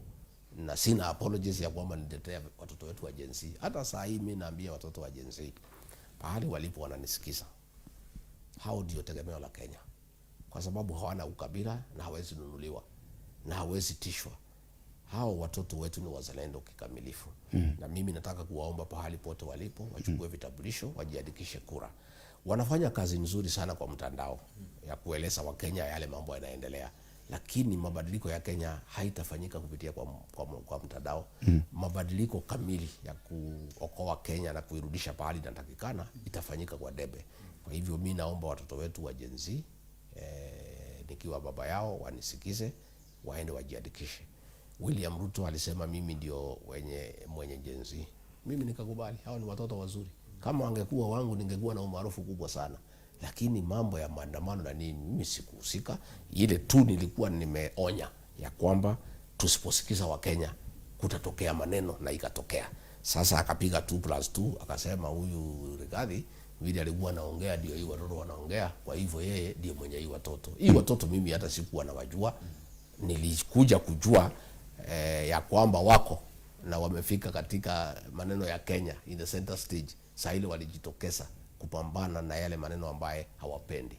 Na kwa hivyo mimi niseme hao watoto ni watoto wetu na ni watoto wazuri na waheshimiwe, na ilikuwa ni makosa sana kuwaua. Hakuna haja, kwa sababu hao ni watoto wetu, ni watoto wa Kenya na wako na haki ya kikatiba ya kutoa maoni yao vile wanaona Kenya inatakana iendeshwe. Kwa hivyo hakukuwa na haja ya kuua hii watoto, na wale wote waliua hao watoto hawatapata usingizi, hawatapata amani. Hii damu ya Gen Z itawaumiza siku mingi. Na hii matatizo yote unaona William Ruto wako nayo halali, anashinda akilia kwa mikutano. Wakabila wanaungana kunitoa, Ruto Masko, ninaenda wapi? Anamehangaika huyu mtu halali kwa sababu anasumbuliwa na damu ya Gen Z. Unajua uwezi mwaga damu ya watoto na upate amani. Shida ile William Ruto ako naye ni ataandamwa na damu ya Gen Z. Na hata akija kutoka State House atatoka na aibu kubwa sana, kwa sababu yeye anabeba damu ya Gen Z. Hao ni watoto ambao hawana hatia. Hao ni watoto ambao ni watoto wachanga, innocent young children, amemwaga damu yao. Sasa lazima anakuwa haunted by the blood of Gen Z. Umeona juzi ameenda pale Rome wakati ya mazishi ya Pope, amepatiwa ile kando aweke, imekataa kuwaka. Sasa hii damu ya Gen Z inamfuata kila pahali. Ndio. Your Excellency, sasa ikiwa mtafanikiwa kuunda serikali, kwa sababu hawa vijana ambao walikufa wametoka katika familia, na hizo familia bado wanaendelea kuomboleza. Ndio. Ni njia gani ile ambayo, kwa sababu ile kazi ambayo walifanya vijana walifanya, hata ile finance bill ikawekwa kando. Kwa hivyo nyinyi mko na mpango gani kuhakikisha kwamba zile familia zinaangaliwa na hawa vijana pia wanaweka katika? Nafikiri ni mapema sana. Ni mapema sana kusema vile tutafanya, kwa sababu mimi unajua ni mtu natakanga kusema ukweli. Na ndio iniletea mimi matatizo na Ruto, kwa sababu mimi ni mtu ya ukweli na yeye ni mtu ya uongo. Hakuna vile tukasikizana. Ni kama kujaribu kuchanganya mafuta na maji. Mmoja ni mtu ya uongo, mwingine ni mtu ya ukweli. Kusema ukweli hatujaketi chini mimi na timu yangu tuanze kuulizana ya kwamba tukifika pale tutafanya nini. Ile tunajua the most urgent thing kwa nchi hii ni kupanga vile tutatoa huyu jamaa. Hiyo ndio kazi ile very urgent, and it's a prerequisite ya hii Kenya vile itakaa. Mnazungumza nini mnapokutana wewe? Tunasema vile mtu atatoka, kwa sababu asipotoka ufisadi utaendelea, mambo ya ndani itaendelea. Asipotoka mambo ya SHA itaendelea. Asipotoka ataendelea kuchukua viti yote ya CEO ya parastatos. As we speak anaita watu wa kabila lake la Kalenjin, ameweka watu 82 kama CEOs ya parastato. wamejaa kila pahali, mabalozi. Asipotoka hiyo kitu itaendelea. Asipotoka ataendelea kuingilia manchi jirani, akina DRC na akina Sudan, na inatuletea matatizo kama hiyo unaona ya chai. Unaona? Asipotoka hii maneno ya university financing model hawezi rekebishwa. So tunasema hii Kenya pahali imefika. Na rais asikie, unajua naona kama hataki kuelewa. He is a problem. Na ndio tunamzungumzia kila siku kwa sababu hiyo ndio shida. Kwa sababu kabla akuwe rais hatakuwa na shida yote. Watoto walikuwa wanasoma. HELB was working. Ilikuwa inafanya kazi nzuri sana. Sasa nikuulize pale boda ya Borabu. Wakati CS Matiang'i alikuwa interior wakati ya Uhuru Kenyatta, kulikuwa na ASTU hapo kati ya mpaka ya Borabu na Bomet. Na kulikuwa na amani. Rais ameingia, ametoa hao askari karibu yote, amepeleka pale naitwa nini, Sondu, pahali Wajaluo wanapigana na Wakipsigis. Yeye ameona hao Wakisii wacha waumie, amepeleka pale. Sasa hii usalama kati ya boda ya Borabu hapo itarekebishwa huyu akitoka, kwa sababu mwenyewe ndiye ametoa amri, na mimi ninajua, nina uhakika kwa sababu nilikuwepo. Amesema hiyo askari toa, wachana na hiyo watu, wapelekwe huko Sondu wakasaidia watu yangu. Sasa bila yeye kutoka, hiyo shida itarekebishwa namna gani? Huyu rais ameweka maadvisors zaidi ya cabinet. Ni one man show. Ndio anajiadvise yeye mwenyewe. Hao maadvisor ndio wanafanya na yeye, na anawaadvise vile watamuadvise. Sasa hii Kenya itakaa namna gani? So ndio mimi nasema, na ningetaka Ruto aelewe vizuri. Asikazirike tunamuongelelesha. Unajua hata pale kanisani shetani anaongelelewa kila Jumapili tangu hii dunia iliumbwa, kwa sababu ndio shida ya Mkristo na binadamu. Lakini rais sio shetani. No, I'm just saying, anapeana example. Why kwa nini rais halalamiki? Na yeye anaenda kanisa kila Sunday. Kila siku watu wanapigana na shetani pale kanisani. Kila Sunday. Kwa sababu ndio shida ya binadamu. Ndio shida ya Mkristo. Ndio lazima shetani ashindwe, aangaishwe. That is why mimi napeana example. Sema yeye ni shetani, napeana tu example. Why do we fight the devil throughout bila kuchoka, na tunarudia kila Jumapili? Rais ndio shida ya Kenya. Mpaka aondoke, he'll be our agenda. Na ataendelea kuwa agenda yetu, kwa sababu ndio shida ya Kenya. Ndio ameharibu Kenya. Ndio amefanya Kenya kuwa criminal enterprise. Iko muhindi moja anaitwa Jaesh, mwingine anaitwa Adil, wako pale State House kila siku. State House is a crime scene. It's a scene of crime. Wanapanga mambo ya biashara yote. Mambo ya affordable housing ni biashara. Ya huyu muhindi anaitwa Defki. Ndio anafanya, anauza chuma, anauza simiti, anauza mabati. Hii affordable housing si ya kufaidisha wa Kenya, ya kumfaidisha wafanyabiashara. Sisi hatuna ushahidi wowote. Si mimi nakueleza sasa, uende chunguza, uulize pale kwa Ministry of Housing. Utakuta kila mtu amepewa contract ya kujenga affordable housing. Ako na subcontract na Defki. Huyu Jaesh ndio mwenye Nairobi West Hospital, ndio amefanya hii maneno ya SHA 104 billion, ambaye ni project inge cost 800 million kama ingekuwa pale kwa NHIF. Unasikia? Mambo ya insurance ya polisi, mambo ya insurance ya walimu amechukua, ameharibu. Saa hii walimu wakienda hospitali hawapati matibabu, polisi wakienda hospitali hawapati matibabu. Ndio hii maneno yote turekebishe, kwa sababu rais ameingisha biashara katika uongozi wa Kenya. Kenya imekuwa a criminal business enterprise. Ndio hii Kenya turegeshe pahali natakana kuwa. Lazima tumuondoe huyu William Ruto. Kwa hivyo ningetaka kumwambia pahali yako, ataendelea kuwa agenda yetu every day. Na si yangu kama kiongozi, ni agenda wa Kenya. Ukiingia kwa Uber ndio maneno watu wanazungumza. Ukienda kwa saloon ndio maneno watu wanaongea. Ukienda kwa kijosi ndio maneno. Ukienda kwa matatu, ukienda kwa tea buying center ya chai, ukienda kwa bar, kwa hii mabaa yote Nairobi usiku wanaiba, Ruto aende nyumbani. Sio mimi nakuanga huko kwa klabu, mimi sikunywi pombe. Wanaiba wenyewe bila hata mtu kuambia. Stima tu ikisimika usiku wanaanza hiyo wimbo. Kwa sababu it's a national agenda. It's a national conversation. Na maneno ya Ruto must go. It's not my agenda. It's an agenda of the people of Kenya. And there is nothing he can do. Alijaribu kuambia watu ya jeshi ati wasimamishe. There is nothing they can stop. Ndiona CDF, Chief of Defense Forces, akionya wa Kenya tuwaseme hiyo. Sasa ndio tukasema okay, kama jeshi wako na shida tubadilishe kidogo, kuliko tuseme Ruto must go, tuseme one term.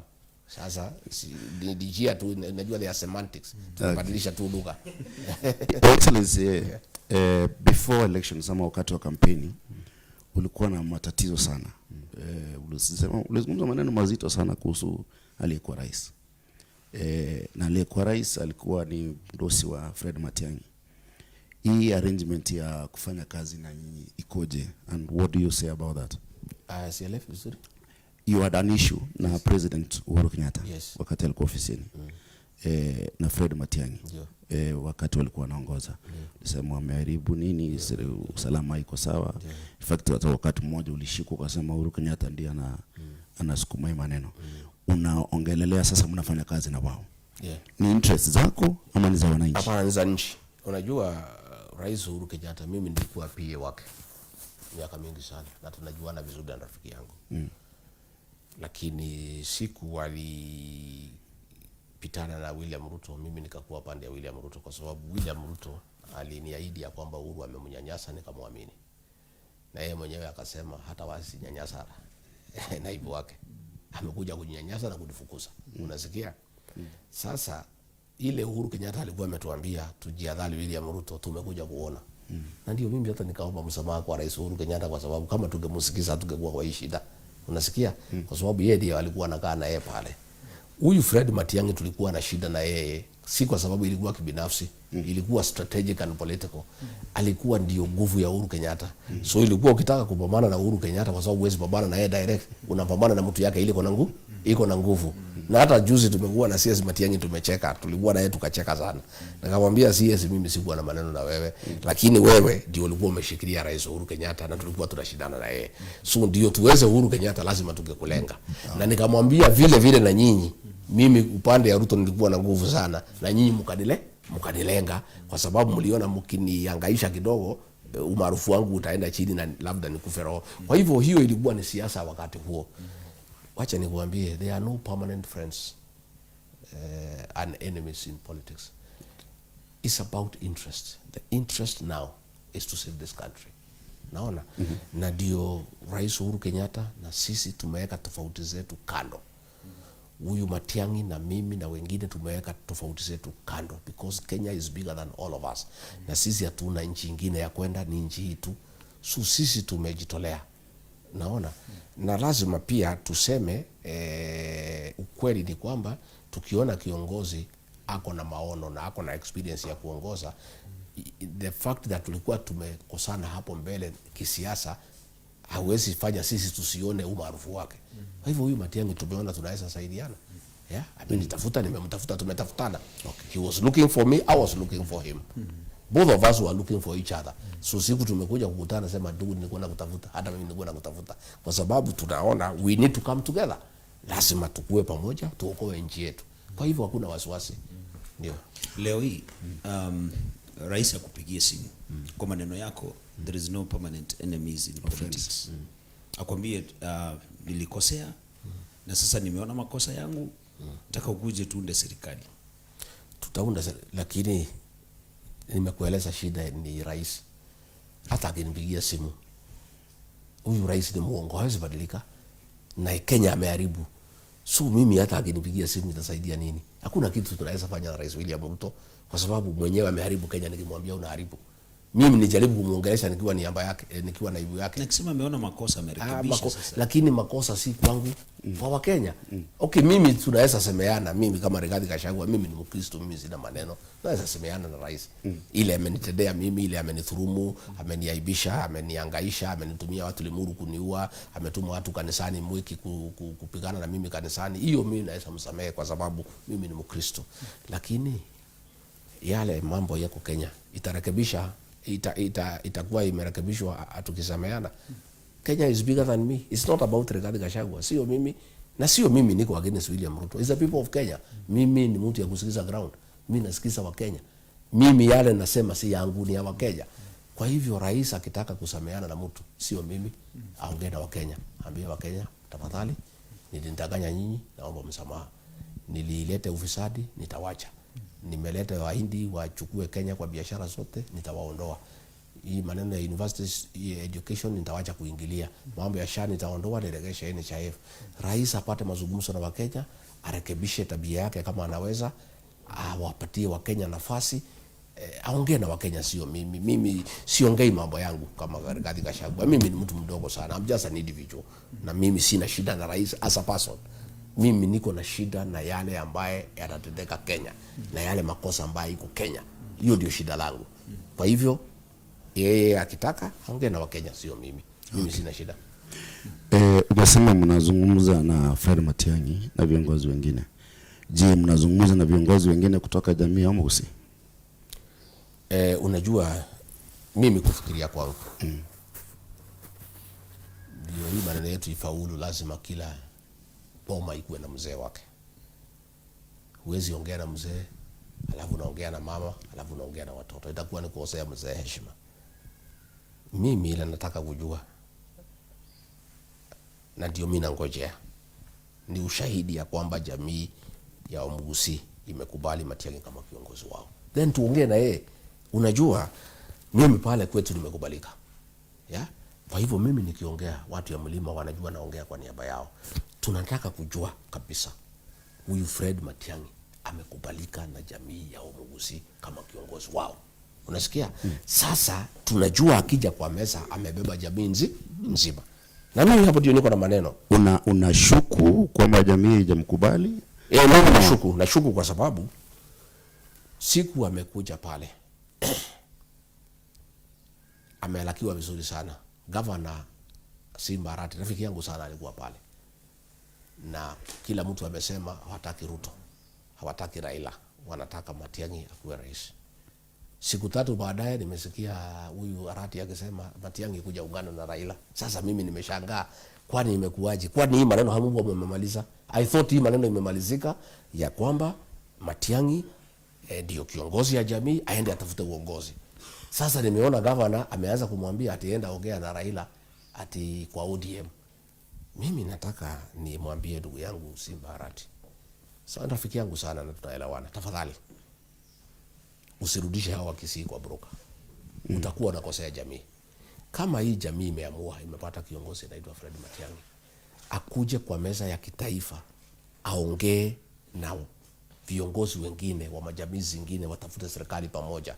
Mbona wewe unamwambia arudi kwa ile broker ameumiza nyinyi miaka hiyo yote, apitie huko ndio akuje kwa meza ya kitaifa? So hiyo maneno ndio niko na wasiwasi naye kidogo.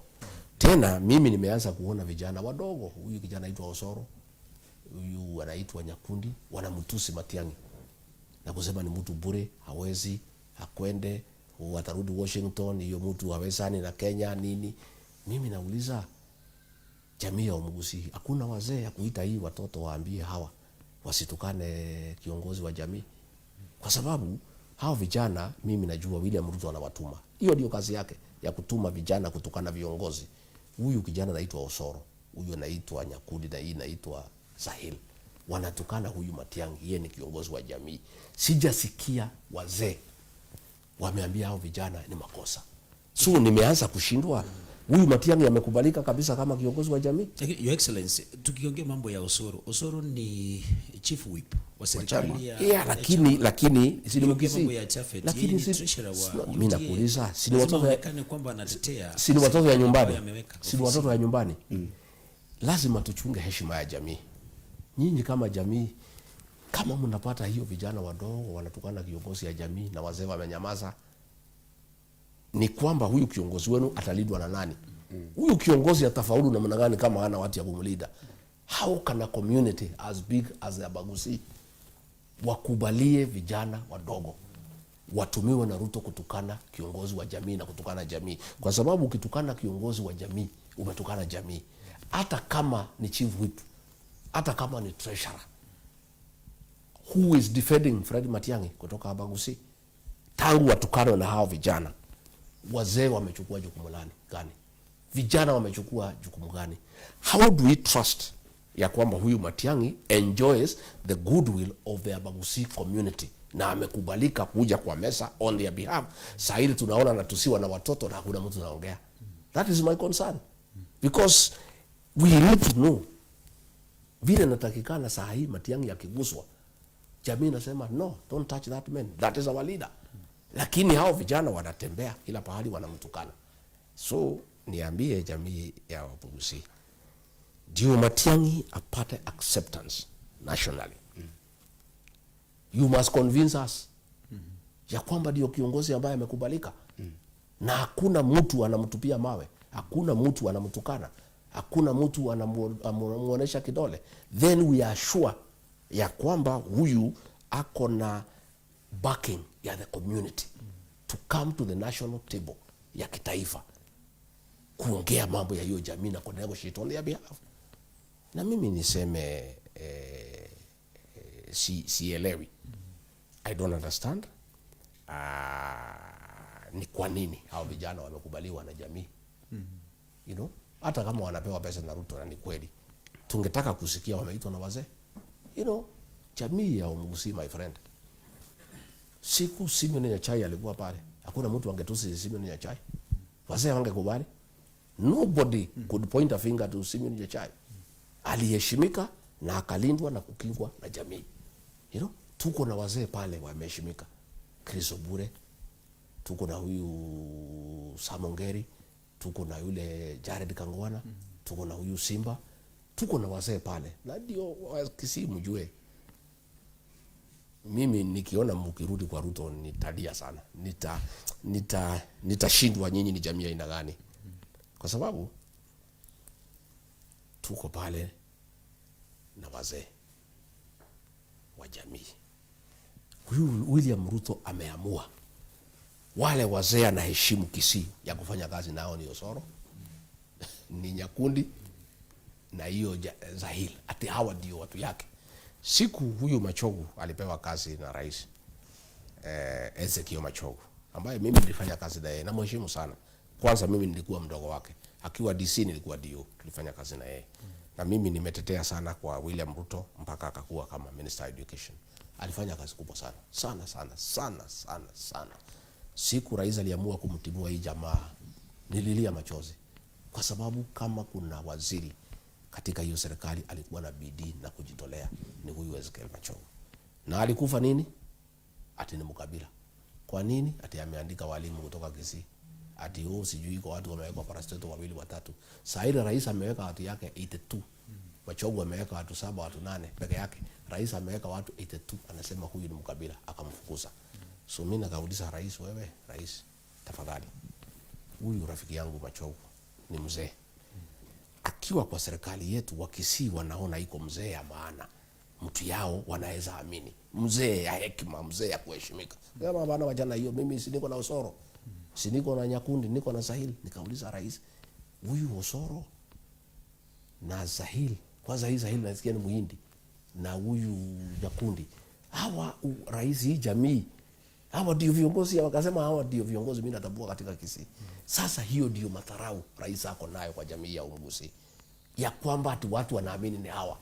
Na ndio wanatuma hawa kutokana huyu Matiang'i. So nyinyi nataka kuuliza wazee ya jamii ya Omugusi, kama mko serious kabisa mumeamua huyu Matiang'i ataongoza nyinyi na kuingiza nyinyi kwa serikali, aende atafute serikali kwa niaba yenu, mulinde heshima yake na msikubali watoto kumtusi. Na wazee waite hao vijana wawakanye, na kama hawezi sikia wazee, vijana wenzao waende waambie waache hiyo maneno, kwa sababu hiyo ni kukosea jamii heshima. Kutafuta watoto vijana walizaliwa juzi kwenda kutukana mzee kama Matiang'i, mtu ambaye alifanya kazi kama cabinet secretary ya Uhuru Kenyatta, amefanya kazi inaonekana pale Kisii.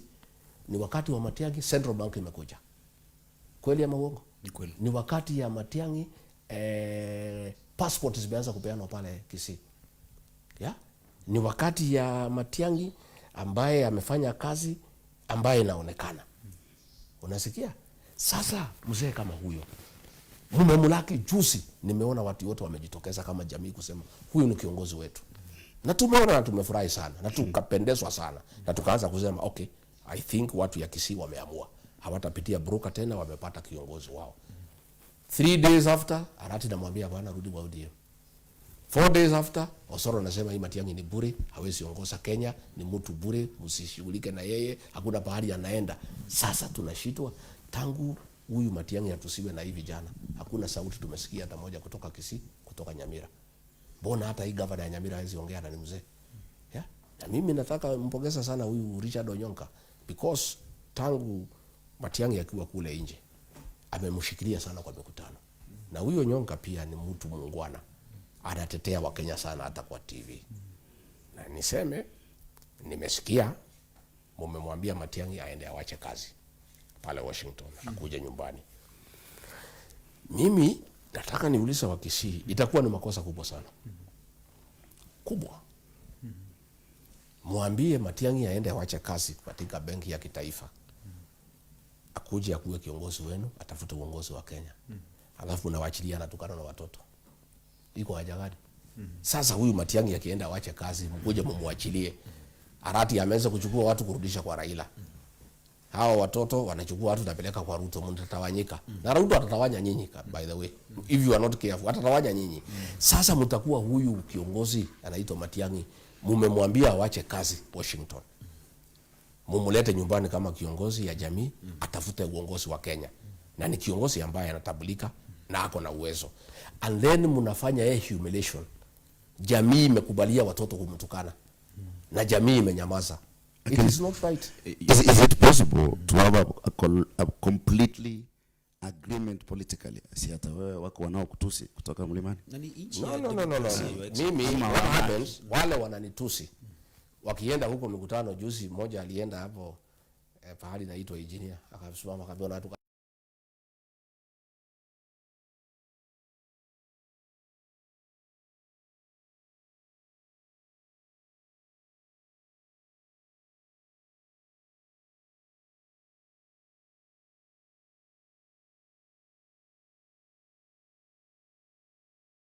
impromptu. Hakuna mtu ananitukana anatembea na gari yake, wanatembea na probox wasionekane. Hivyo ndivyo jamii zinakaa. Hao wananitukana walienda na rais juzi. Rais kwa sababu alikuwa amelipa watu wakasema ongea. Pesa yako tunasikiza, ongea. Hao wananitukana kusimama. Ile waliona ni ile kivumbi hujaona. Kwa hivyo mimi nataka nione Wakisii kama mumeamua kabisa ya kwamba mumepatia mandate Fred Matiang'i aende atafute marafiki.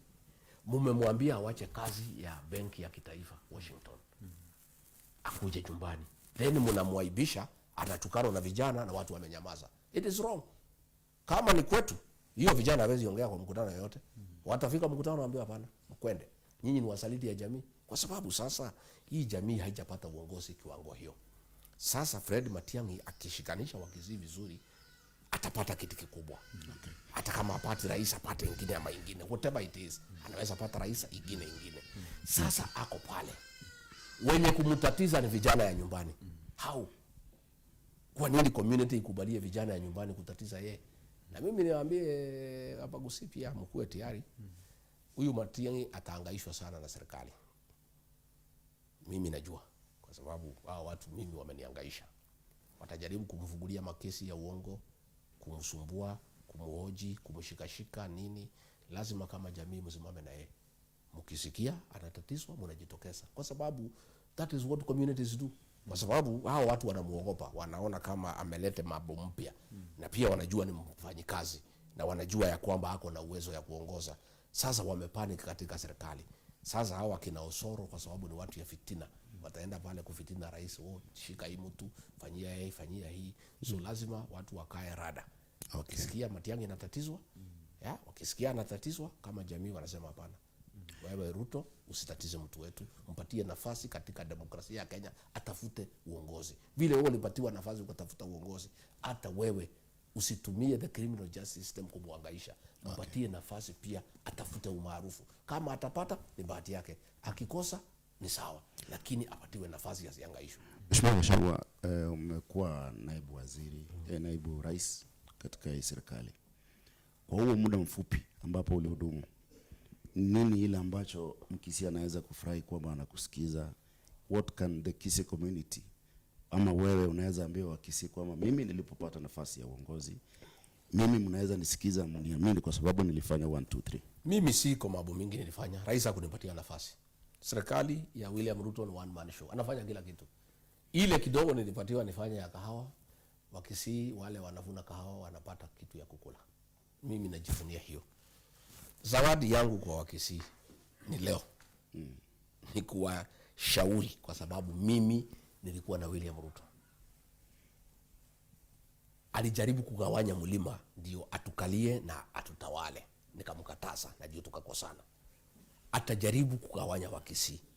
Yangu tu kama rafiki ni kumshauri Wakisii, tafadhali msikubali kugawanywa. Muungane nyuma ya kiongozi mmoja. Kama mumeamua ni huyu kijana Fred Matiang'i vile mumeamua, kuona kwangu ametosha. Vile nimemuona akifanya kazi Kenya, lakini hiyo uamuzi ni wenu, si yangu. Lakini kama mtaamua ni yeye, mimi nafurahi kwa sababu ninaona ako na ujasiri, ako na experience ya kufanya kazi. Lakini msikubali kugawanywa. Okay. Number 2, mtafute gari lenu la kisiasa. Political party yenu, a vehicle yenu, mkuwe naye, alafu muingize Wakenya wengine. Lakini ikuwe na misisi nyumbani, ndio mkuwe na nguvu. Ndio mtu yote akuwe laini moja. Kama Matiang'i ndio kiongozi wenu, governor, senator, women rep, MP, MCA, kutoka juu mpaka chini, wanakuwa ni watu yake. Ndio akuwe na nguvu katika serikali. Hapo ndio Ruto mimi aliniwezea mimi. Kwa sababu mimi nilimuunga mkono, mimi ni deputy president, lakini magavana nini ni watu yake. Akaniangaisha kwa sababu walikuwa wa chama yake. Nyinyi mjipange pale, na mtu yeyote ambaye anatoka laini ya jamii anatolewa. Na msipofanya hivyo, hakuna pahali mtaenda. Lazima pale mfunge. Mseme jamii ni moja, kiongozi ni mmoja, chama ni moja. Mkifaulu hiyo, huyu Matiang'i ako na nafasi. Lakini tukiona mnasosana, tukiona mnaongea wengine iko ODM, wengine sijui iko wapi, wengine wanatusi huyu, wengine wanasema waende kwa Ruto. Sasa pale tutasema sisi wale tumeketi pale, is this man serious? What is he bringing on the table? Yeah? But from what we saw, ile tuliona kwa runinga, ile tuliona kwa mtandao, tulitosheka ya kwamba Wakisii ni kama wameamua, wametoka kwa Ruto, wametoka kwa Raila, na mimi nawapongeza. Na hawajafanya makosa yote, na wasilaumiwe waambiwe wako na ukabila. Wanafanya vile jamii zote zinafanya. Mnatafuta kiongozi moja, mnakaa nyuma yake, mnamtuma kwa mawindo akaongea na wengine. Lakini msipitie kwa broker. So huyu Fred Matiang'i muunge mkono kama ndiye mmeamua, lakini pia mchunge heshima yake. Na msikubali kugawanywa. Kwa sababu mkigawanywa mtakwama na kuna pahali mtaenda. Your Excellency, umesema unazindua chama. Na umesema Matiang'i atafute chama kutoka Kisii. Na unajua vizuri ukiwa kiongozi wa taifa lazima ukuwe na chama ambayo iko na usawishi kote nchini. No, ni kweli. Sasa hapana, mimi sisemi atafute chama ya Kisii. Nasema ikue chama hiyo iko na mizizi Kisii. Chama hii ya William Ruto ya UDA ilikuwa na mizizi Rift Valley na Mlima. Mlima nimeondoa, nimebaki Rift Valley. Unasikia? Ataenda kutafuta wengine aongeze. Mimi mwenyewe nazindua chama ya kitaifa. Na utaona uso ya kitaifa wiki hii. Ni chama cha Kenya cha kitaifa, lakini iko na mizizi pale Mlimani. Kwa sababu lazima chama ikuwe na mizizi, kwa sababu chama inaanza with a certain membership, alafu unaongeza watu wengine. Hivyo ndivyo siasa inafanywa, ndugu yangu. Huwezi panda miti kutoka juu, unapanda miti kutoka chini. Ndio? So unaanza pale, unatengeneza chama ya kitaifa, lakini inakuwa na mizizi, iko na pahali imeanzia. So chama mimi nazindua ni chama cha kitaifa. Na utaona ile maofficials iko. Hata Wakisii wako ndani. Utaona Wakisii wako ndani. Very well, excellent. So mimi nasema Fred Matiang'i lazima akuwe na chama iko na nguvu. Lakini watu ya nyumbani ndio Wakenya wengine wamuamini. Ndio Wakenya wengine wamuunge mkono. Lazima uoneshe ya kwamba uko na ujasiri pale nyumbani. Hata wewe huwezi enda kupatia jirani mawaidha vile hata leader boma yake na kwako umefukuza bibi na watoto. Lazima uoneshe familia yako umeunganisha na familia yako mnapendana. Sasa unaweza pea jirani mawaidha vile ataunganisha familia yake, lakini utapatia jirani mawaidha vile kuunganisha familia yake na wewe ulifukuza bibi, ulifukuza watoto, unakaa kwa unajipikia. Uwezi? Kuna jambo umezungumzia. Umetaja jina la Fred Matiang'i, umetaja jina la mzee Ezekiel Machogu. Wakati aliondoka, nafasi ya Machogu ilipewa kwa kiongozi mwingine kutoka jamii ya hapa Gusii. Unajaribu kusema kwamba vile umemwongelelea Machogu ni mtu ni kama unampa heshima kubwa kidogo. unajaribu kusema kwamba kwa ile replacement rais alifanya ilirudisha heshima ya Mugusi chini? Mimi sijui, lakini najua nikiwa pale nilikuwa naona kila wakati Machogu pia akifanya kazi ya kitaifa, lakini akitetea watu ya Mugusi. Huyu alikuja, sikusikia hata siku moja akisema mambo ya nyumbani vile natakikana. Hivyo ndivyo mimi nasema, kwa mimi ni mtu ya kusema ukweli. Machogu alikuja kuniona siku mingi sana mambo ya nyumbani, kwa sababu my brother, hakuna mtu ako kwao na pahali ametoka. Hata kama unafanya kazi ya kitaifa, lazima pia pale nyumbani usaidie. Na unasikiaga watu wakiuliza, huyu mtu anasema atasaidia sisi, hata watu hao bado saidia. Watu wanasemaga namna hii, huyu atasaidia mtu yeyote, na hata watu yao wameshindwa kusaidia. Machogu alikuwa hata akifanya kazi ya waziri, na alifanya kazi nzima, kazi mingi sana. Mimi nililia sana Machogu alipotolewa, kwa sababu ni mzee ambaye alikuwa amejitolea kufanyia Kenya kazi, lakini pia alikuwa anachunga interest. Alikuwa kwa hiyo serikali ndio alikuwa anatetea interest.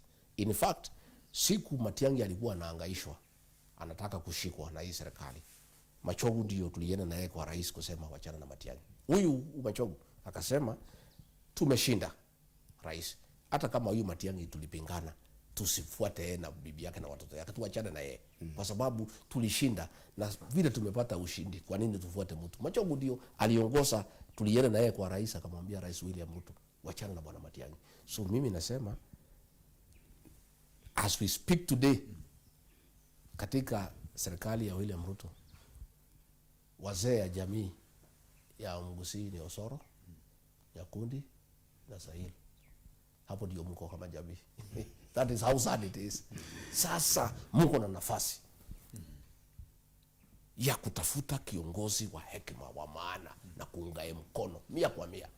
Na kila mtu afuate vile anasema, aongoze jamii, ailete kwa meza ya kitaifa, tutafute uongozi wa Kenya, jamii ya Mugusi ikiwa ndani. As we speak today, mko na Solicitor General na huyu PS moja na huyu CS moja.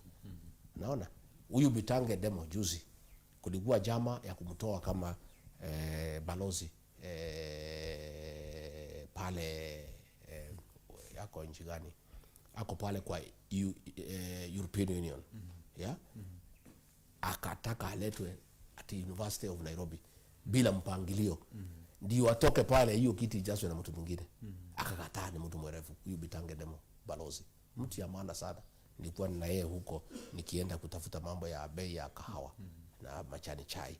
Sasa ilikuwa tu ni njama ya kumuondoa pale, ndio ambiwa amepewa kazi hapa University of Nairobi, akuja hangaishwe. Tumekuwa na vice chancellor hapo anaitwa Professor Kema, amekuwa hapa amekorogwa, amefukuzwa. Sasa huyu alitakana atolewe ile kazi yako ya ubalozi, akuje afichwe hapo, alafu afukuzwe. Tulipokuwa tunatafuta viongozi wa kwenda East African Legislative Assembly, yes, kulikuwa na jina la kijana anaitwa Kengo Nyambane. Ndio. Na kuna dhana kwamba wewe ndio uliyehusika kuhakikisha kwamba hajaenda Yala na ukareplace yeye na mtu wa kutoka kwenu. Unaweza sema ni kweli? Hiyo ni uongo.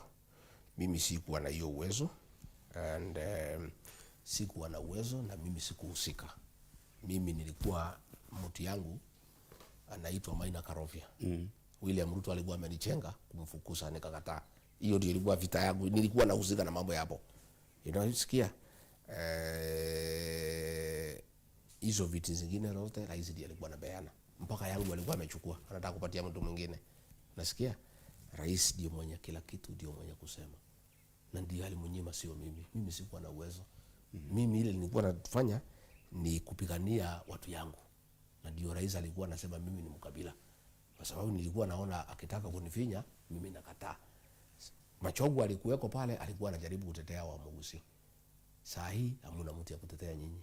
Hasa tu mtaumia, na kama watu wengine tungoje. Halafu Mungu akitujalia tuunde serikali, mjipange vizuri wakati huu. Na mtajipanga vizuri kwa kuweka kura yote kikapu moja. Lakini mkikawa, mkikubalia mabruka wajae Kisii, mtazama. Wakati wa impeachment motion yako, viongozi wengi kutoka Kisii wali support ama waliunga mkono. Ndio. Kwamba ukwe voted out kwa sababu ya ukabila, mambo ya kutumia madaraka vibaya. Ndio. Umesema kwamba wewe ulikuwa unatetea watu wako. That was one of the accusations katika impeachment motion yako. Do you feel that you were fairly treated or unfairly treated? No. Mimi ni Ruto alinitoa. Wabunge wako wana shida na mimi. Hao watu ya Kisii wale ya Ruto, vile Ruto anawaambia wanafanya. Wale ya Raila akiwaambia wanafanya. Walipewa pesa, waambiwa nendeni mtoe mtu. Wengine hata wako wanajua anatolewa kwa sababu gani. Shida ilikuwa kati ya mimi na rais. Nasikia kwa sababu mimi nimekataa mambo ya kuua watoto ya jinsi, akakasirika sana. Nimekataa mambo ya SHA, akakasirika sana. Nimekataa mambo ya Adani, akakasirika sana. Alikuwa anataka kugawanya mlima mara mbili, East and West, nikamkataza. Alikuwa ametaka kugawanya kila county aweke kiongozi hapo. Murang'a kuna kijana alikuwa anataka kuweka hapo Kiambu, agawanye sisi ndio atukalie vile tulikaliwa na Moi miaka 24, nikamkataza. Na hii alitaka kufanya kwa mlima ndio atafanya kwa Kisii. Kwanza nyinyi kugawa nyinyi kwa sababu ni county chache ni rahisi sana. Unasikia? Na atatoa pesa mingi sana kwa sababu pesa yako nayo mingi, anabeba na magunia. Hii akina Osoro, akina Nyakundi watakuwa na pesa mingi sana pale Kisii na wataitumia kugawa watu. So mimi nataka kuambia wa Kisii, hata hivi vijana wakija na pesa mkule, lakini msikubali kugawanyika. Msimame nyuma ya kiongozi wenu. Ndio huyu kiongozi amuongoze kutafuta serikali ambaye mtaheshimika. Ndio sasa akiwa pale kama ni hao mawaziri ikubalike ni wangapi? Ma-PS. Hakuna haja mugawanye serikali alafu mshinde kwa mwanaume mnapiga magoti mnamwabudu na si Mwenyezi Mungu. Saa hii ndio mpate waziri lazima muende mpige magoti kwa William Ruto. Saa hii ndio mpate PS lazima mpige magoti. Lazima mkue katika ile kwaya yake inaitwa praise and worship ya kumwabudu na si Mwenyezi Mungu. Lakini mkiungana 2.5 million votes mnakuja mna demand haki yenu. You negotiate your share of government with respect, mkiwa na heshima. Mnasema basi sisi tuko hapa tunataka mawaziri 2 au 3. Nataka hii na hii na hii, mnaelewana. Mnapewa na heshima kupitia kura zenu. Lakini mkigawa kura yenu mnapeleka ingine kwa Raila, ingine kwa Ruto, ingine kwa nani? Sasa itabidi sasa Raila alikuwa na viti 4. Huyu Bosire, my neighbor, mnapigia Raila magoti ampatie, ananyima nyinyi. Mnaaibika kama jamii. Why do you want to remain people ya baini ya kuabudu mtu mwingine? And you have the numbers to negotiate your share in the national government. Kwa nini mkubali nyinyi mkuwe watumwa ya mtu mwingine na mnaweza kuja kwa meza ya kitaifa mseme ile mnataka na mko na numbers ya kutosha? Na nimekuambia ile numbers yenu ya William Ruto inatoshana. Na kama tuliunga William Ruto kuwa rais akiwa na 2.5 akakuwa rais wa Kenya, hata Matiang'i akiwa na 2.5 anaweza ungwa mkono na apate. So msiji don't diminish yourself. Muone ati kama nyinyi ati mko chini. Ama vile Raila alimwambia kura zenu hazitoshi, ati mkubali mkuje mkia mseme okay hazitoshi, sisi wacha tuende kwa Ruto tupige magoti atusaidie. Wacha tuende kwa Raila tupige magoti. Hapana. Jamii ya Wakisii ni watu wakakamavu. Msimame kidete, muunganishe watu wenu. Mtume Matiang'i aongee na sisi na wengine, akuje represent interest zenu, tukubaliane, alafu tutangazie nyinyi vile tumekubaliana, then tusonge twende mbele. Asante Your Excellency. Umesema agenda ya kwanza ni kuhakikisha kwamba ondoa Ruto katika uongozi. Na wewe unawakilisha jamii ya Mkikuyu, Kalonzo jamii ya Mkamba, Eugene jamii ya Baluya, na Matiang'i anakuja sasa akiwa na ile backing ya jamii ya Mogusi. Sasa shida ni nyinyi viongozi mtakaa mkubaliane aje yule ambaye atakuwa tunakubaliana flag bearer? Hapo ndio hakuna shida kidogo. Hakuna shida hata kidogo. Hao viongozi wote ni wazalendo. All of us tumekubaliana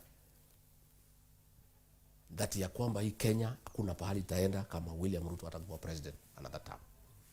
The most urgent duty in this country is the removal of William Ruto as president. Hiyo ndio kazi ya kwanza, the first agenda of this country ni kumuondoa. Ndio aondoke, we need one candidate. So tumekubaliana tukisimama watu wengi atatuchenga. So zote tumeapa ya kwamba tutatafuta formula ya kujua ni nani. Si ndio? Na tumekubaliana zote, mimi Rigathi Gachagua nimekubali ya kwamba kama haitakuwa mimi nitaunga mkono yule ambaye tutakubaliana. Matiang'i vile vile amesema kama haitakuwa mimi nitaunga wengine mkono. Kalonzo vile vile, Karua vile vile, Wamalwa vile vile. Unajua William Ruto na watu yake wana shida wakiomba Mungu kila usiku ati tukosane. Na sisi tunaomba Mungu kila siku tupendane na tukae pamoja. But I want to tell you, all those leaders are patriotic. Na tumekubaliana, we cannot allow our selfish personal interest to override the national interest. And the national interest is that for this country to proceed, ndio nchi hii simame tena, William Ruto must be one-term president. So that tupate nafasi, tupate kiongozi ambaye ataweka national interest above his personal interest. Because William Ruto ameweka commercial interest yake ya biashara ahead of national interest. So I want to assure you, kama hii team itakosana, haitakuwa mimi. Mimi nimejitolea kusema kama si mimi, yule tutakubaliana nitamuunga mkono. Na kura zangu ni mingi. Na hizo kura ndizo zilifanya William Ruto akakuwa rais. Kwa hivyo I want to assure you that whoever we agree will make him president. Nikuulize, Your Excellency Rigathi Gachagua. Yes. Utaulizia kiti ya urais? Yeah. Utaulizia kiti ya urais? Yes, ndio. Tasimama. Mimi niko kwa debe. Zote tuko kwa debe. Because sasa inaweza kuwa ni mimi. So kama hiyo timu itaamua ni mimi, itakuwa wataamua ni mimi namna gani kama siko kwa kinyang'anyiro. Mimi niko kwa debe. Matiang'i yako kwa debe, Kalonzo wako kwa debe. Eugene ako kwa debe, Martha Karua ako kwa debe. Lakini pale mwisho, at the right time, tutaketi. Tutatafuta wataalamu watuketishe chini. Tuangalie who becomes what, who becomes what, who becomes what. But the most important thing is to sort out the problem at hand. Hiyo ndio kitu ya maana sana. Is to get a new broad government headed by a president who will put national interest above his personal and commercial interest. That is our objective and our motivation. Na ninakwambia our resolve is so huge that hatuwezi kosana, hatutakosana. Sasa jamii ya Mugusi wanasema lazima ikuwe ni Matiang'i. Hapana, wasiongea mna hiyo. Wakiongea mna hiyo. Wakati wao wanauliza hapa, muulize Rigathi Gachagua kama ako tayari kuunga Matiang'i mkono. Mimi niko tayari. Ikisemekana ni yeye nitamuunga mkono. Okay. Lakini kutakuwa na formula. Hatutaki waseme ati lazima ni yeye. Hiyo itakuwa ni kukosa njia. The most important thing ni formula ya kutoa huyu Ruto. So if that formula favors Fred Matiang'i, he'll be our candidate na atashinda. If that formula favors Rigathi Gachagua, he'll be the candidate na atashinda. If that formula favors Kalonzo Musyoka, atakuwa. But the most important thing is that team. Hiyo team itakuwa moja. Na nikwambie hii Kenya, ile shida iko na ile shida William Ruto atawachia, hata president hawezi fanya kazi peke yake. Itakuwa ni team ya kuokoa Kenya. Na mtu atacheza ile nafasi ambayo itapatikana. I am happy to be part of that team. I don't have to be a president. I can be anything else. But I want to be part of that team. Matiang'i wants to be part of that team. He can be president or anything else, but to be part of the team. Kalonzo wants to be part of that team as president or anything else. We must put the country ahead of everybody, of our selfish personal interest. Unasikia? But the beauty now is that at least you are somewhere. Matiang'i anazungumziwa. At least is an improvement of where you are before. Because hapo mbeleni mlikuwa mnafuata Raila, si ndio? At least sasa tukiongea iko mkisi kwa meza. At least we are making progress. Na hiyo progress will get even better when we see that you are united behind one man. Unajua itatupatia pia motisha. Because that is a question we are asking. You know, this Matiang'i guy, okay, fine. He seems qualified. He seems robust. He seems very active. He looks decisive. He looks tough. He has qualities to be president. But does he have the necessary support from home? That if we add our support, we can win. Because we don't want to lose also. So if Matiang'i does not rally the Kisii behind him, my friend, he'll have no chance. Itatoka wapi? Lazima kwanza, for him to be a serious contender, he must put the entire Kisii on the table. Then he stands a good chance of being backed by others. Mimi huwezi kuniambia Rigathi Gachagua niko na watu wote nimeweka pamoja, niunge mkono yule ambaye hana watu wake wote. I cannot. I'll be a fool. So tunataka afanye. And so far, ile tuliona, Yes. we are very happy. Na hapo town, Kisii town, niko na watu ya nyumbani hapo karibu 20,000. Na nimewatuma kazi ya kusikiza ground waniambia what's going on. Hata mimi nachunguza. I also want to know. Ile niliona kwa runinga, Yes. na ile nasugumuswa sinatemeana babo. Nimewaambia msikize hii wa Kisii wanasema nini mnaniambia. So the minute I start getting a good feeling that the community has decided, Umeamua. then I'm happy. Now, Because I know tutashinda. Yes. You know, I know tutashinda. So I want to wish my brother Fred Matiang'i the best. Na ningeomba wakisimu mkubalie nafasi aende arudi Washington. A handover because lazima achunge heshima yake. Uwezi tu wacha kazi tu utoke uende. It is bad manners. Lazima arudi pale, achukue files zote, aseme okay fine, nimeenda nyumbani, watu ya nyumbani wameniita to go and do some national duty. Watu ya Kenya wananihitaji nyumbani. Kwa hivyo asante sana kwa ile muda mlinipatia hapa kwa World Bank, but ningetaka mwezi moja mbili nirudi nyumbani. So hii kazi I would like to tell me nita handover kwa nani. Afanye handover vizuri, apeane. Ndio hata akitoka pale, atoke na heshima. Hiyo heshima ni mzuri kwake, kwa jamii na kwa Kenya. Hatutaki tu atoke kazi aende. So, lakini nimesema itakuwa makosa. Kama nyinyi wa Kisii mmeambia mtu atoke kazi, alafu mkuja hapa muanze kumzungusha. Muanze kukubali mgawanyiko katika jamii. Muanze kukubali vijana kumtusi, itakuwa ni makosa. So, yeye amekubali vile mlimuuliza. Aende, resign, akuje nyumbani, aungane na sisi tuongoze Kenya. Kwa hivyo ningeomba tu apatiwe nafasi. Niliona kina hao vijana kina Osoro wakisema amekuja siku chache atarudi, ni wakimtukana. Hiyo kurudi kwenda ku handover, hiyo ni heshima. That's what people do, you know, decent people.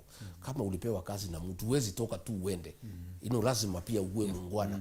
Uende useme okay, asante kwa hii kazi mlinipatia, nimepata kazi nyingine nyumbani, ningetaka pia nirudi nyumbani sasa. Whom can I handover to? A handover vizuri, alafu akuje hapa tusukume hii kazi ya Kenya. Okay. Mheshimiwa Gachagua, una sound kama mtu katika hii kampeni yote ulitumika vibaya kwa kampeni za Mheshimiwa William Ruto. Hiyo ndio hali ilivyo? Do you feel like you were used? Yes. Or you feel like No, your interest was not nilitumika vibaya. William Ruto alitumia mimi vibaya sana. Na alitumia jamii yangu ya Mlima vibaya sana. And we are not happy. Na tutalipa yeye wakati kifika. Kwa hiyo ametufanyia. Tutamlipa vizuri. Alitudanganya. Alisema hata tesa naibu wake. Amekuja amenitesa, amenifukuza. Alikuja akasema hata tesa jamii ya Mlima, ametufukuza kazi karibu sote. Amekuja, ametutukana, ametuita makabila. Sisi tulimpigia kura na tulikuwa na Mkikuyu wetu anaitwa Mwaura. Hatukumpigia, tulipigia Ruto, anatutukana na tuita wakabila.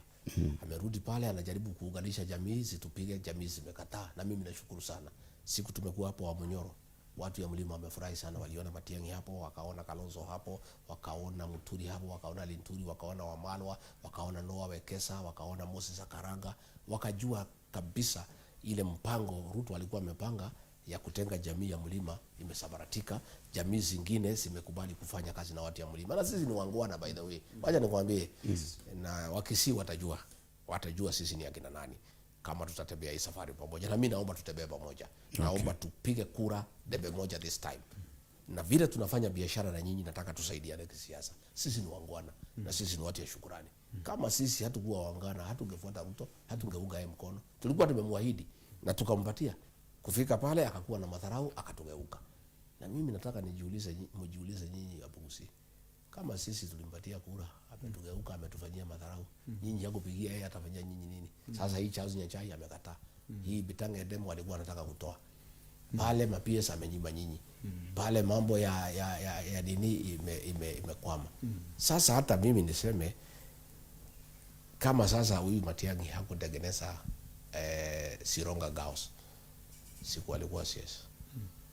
Nini mungesimama nayo pale ya kuonesha kazi ya serikali? Yeye wakati ya Uhuru at least alisimama na hiyo, you know, na ile Nyabari ya high school. you know, at least there are few things alifanya ambayo inaonekana.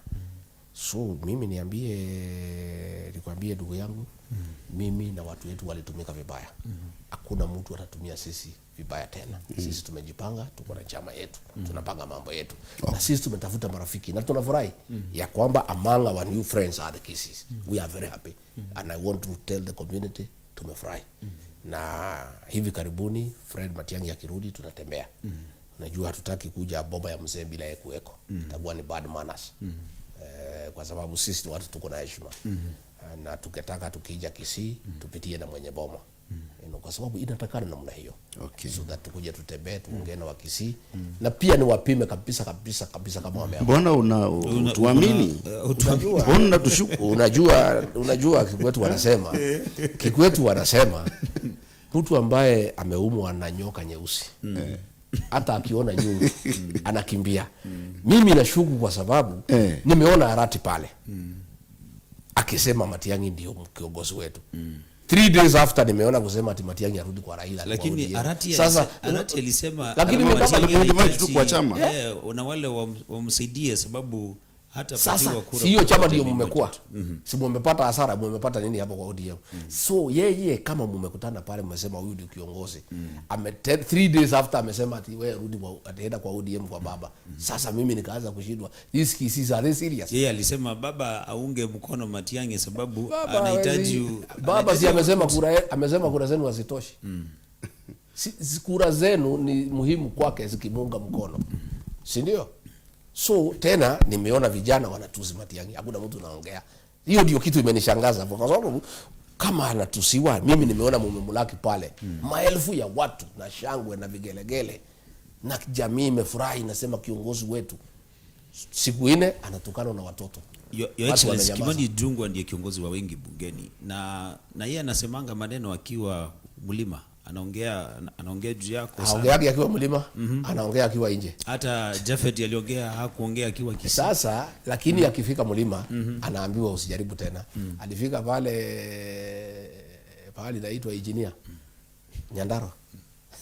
Kivumbi. Alifika pale Githunguri. Alijificha ndani ya gari. Wewe ongea ukiwa nje. Okay. Lakini ukirudi nyumbani unakuta watu wanakugoje? Sasa ningetaka nione na ngojea nione hivi vijana wakirudi nyumbani itakuwa namna gani. Sasa ndio nitaelewa hii wa Kisii whether they are serious or not ya kwamba huyu Matiang'i ndio kiongozi wao. Because vijana wamemtusi wakiwa nje wakiwa na Ruto. So mimi nangojea nione hivi vijana wakirudi nyumbani kwa sababu watarudi. Hawezi ishi huko milele. Si watarudi. Nangojea nione vile wananchi wataongea na hawa. Ndio nielewe kama mko serious au hapana iko serious. 2022 mliunda serikali na William Ruto. Musalia Mudavadi akaja na ANC. Moses Wetangula akaja na Ford Kenya. Mpangilio wa vyama tu. Wewe ndio uko na chama vile umesema. Mimi nilidanganywa nichengwa. Sasa 2027 imefika. Umeungana, Kalonzo amekuja na Wiper. Wewe una launch chama yako. Umekataa kutuambia jina. Utajua wiki hii. Umeambia Matiang'i atafute chama. Tofauti ni ipi? Is the same arrangement? No. Same politics? It's not. Not for the need, because you are coming together to form a coalition. Unajua pata coalition, unajua ile coalition pale ile ya ANC na Ford Kenya igari inafanya kazi kwa sababu walikuwa wameandikania na walikuwa na chama chao. Okay. Yangu imesabaratika because tulikubali na kwa ujinga kwenda kwa William Ruto bila chama. Ndio ametufukuza kwa serikali. Unaona? Hajafukuza Wetangula, hawezi mfukuza kwa sababu kulikuwa na mkataba. Dawa ya coalition ni kila mtu akuwe na chama yake. Hiyo ndio dawa ya coalition. Any meaningful coalition ambaye itadumu ni kila mtu akuwe na chama yake. Ndio ikuwe structured party to party. Kwa sababu mimi siwezi ingia mkataba na Fred Matiang'i as individuals kwa sababu tunaongoza watu. We cannot enter into a personal relationship. Lazima ikuwe structured with this uninstitutionalized. So ndio siasa hii ya Kenya ikuwe na heshima, ni vyama watu waingie kwa coalition na chama zao. What is the role ya Mheshimiwa Uhuru Kenyatta katika hii arrangement ya kisiasa? Uhuru Kenyatta is a wilder, he is retired na tunamheshimu. When we require his advice, he is available. That's all we need from Uhuru Kenyatta. Na ndio juzi nisikia nikisema mtu asitusi yeye na siwezi kubali. Ndio sisi tunaona wenu wanatuziwa na hakuna mtu anaongea. At least nimesema hata jana nimekuwa Gatundu. Nimeenda Gatundu kuambia watu ya Gatundu hakuna mtu atatusi Uhuru Kenyatta. Huyo ni rais wetu, amestaafu, apewe nafasi afurahie retirement yake, akae na watoto wake na wajukuu. Hana influence katika hii arrangement yenu? Uhuru Kenyatta is an influential leader. He was president for 10 years. Ako na marafiki, ako na ushawishi. But the way he want to exert his influence, we leave it to him. Okay. You know, hatutaki kumuingiza kwa uchafu ya siasa na hatutaki watu kumuingilia na kumtukana kwa mikutano. Apewe nafasi yake ya staafu na kama mtu anataka advice aende achukue kwake. Si niona Ruto ameenda kwake kuchukua advice. Yeah. Hata sisi tukitaka tutaenda kwake tuchukue advice. Yeye ni mzee wetu, yeye ni kiongozi wetu, ameretire, ameheshimika. Kila mtu akitaka kuenda kwake kwa advice, ako huru. Yes. Your Excellency, tukiwa tunamalizia kabisa, msimamo wako na finance bill ya mwaka huu umefanikiwa kuiangalia? Sijaiangalia kikamilifu, nimepatia timu yangu waangalie vizuri so that they point out to me the salient issues, then I'll study them in detail in the next several days and then I'll speak. Nitapeana msimamo wangu. But I have given my team that advises me on economic matters. They are looking at it in detail. Yeah, you know, the devil is in the detail. Kuna mambo mingi sana imefichwa. But just, you know, looking at the budget ya mwaka huu, President wants to kill devolution. Number 2, pesa mingi yameficha kwa security agencies na ndio hii anatumia kwa siasa. Hii mikutano yote unaona inaendelea ati ya mama mboga, ya boda boda, 10 million per meeting. Hiyo ni pesa ya serikali na inatolewa na Ruto through the security agencies, National Intelligence Service and State Department of Internal Security. So tukiangalia budget ya mwaka huu, budget ya State House, ya President's Office, ya Internal Security, National Intelligence imeongezwa sana. Hiyo ndio pesa ya siasa ambaye rais anataka kutumia kufanya siasa naye. So ukiangalia mambo ya capitation, jana nilikuwa nasoma headline, walimu wakilia they are not able to pay bills because hawapati ile pesa ya capitation. Because pesa yote ya serikali inapatikana inapelekwa kwa siasa ya William Ruto ya kuonga watu. Juzi amekuwa Narok ametumia karibu 300 million kubeba watu, kupeleka watu kwa mikutano ndio wamsikize.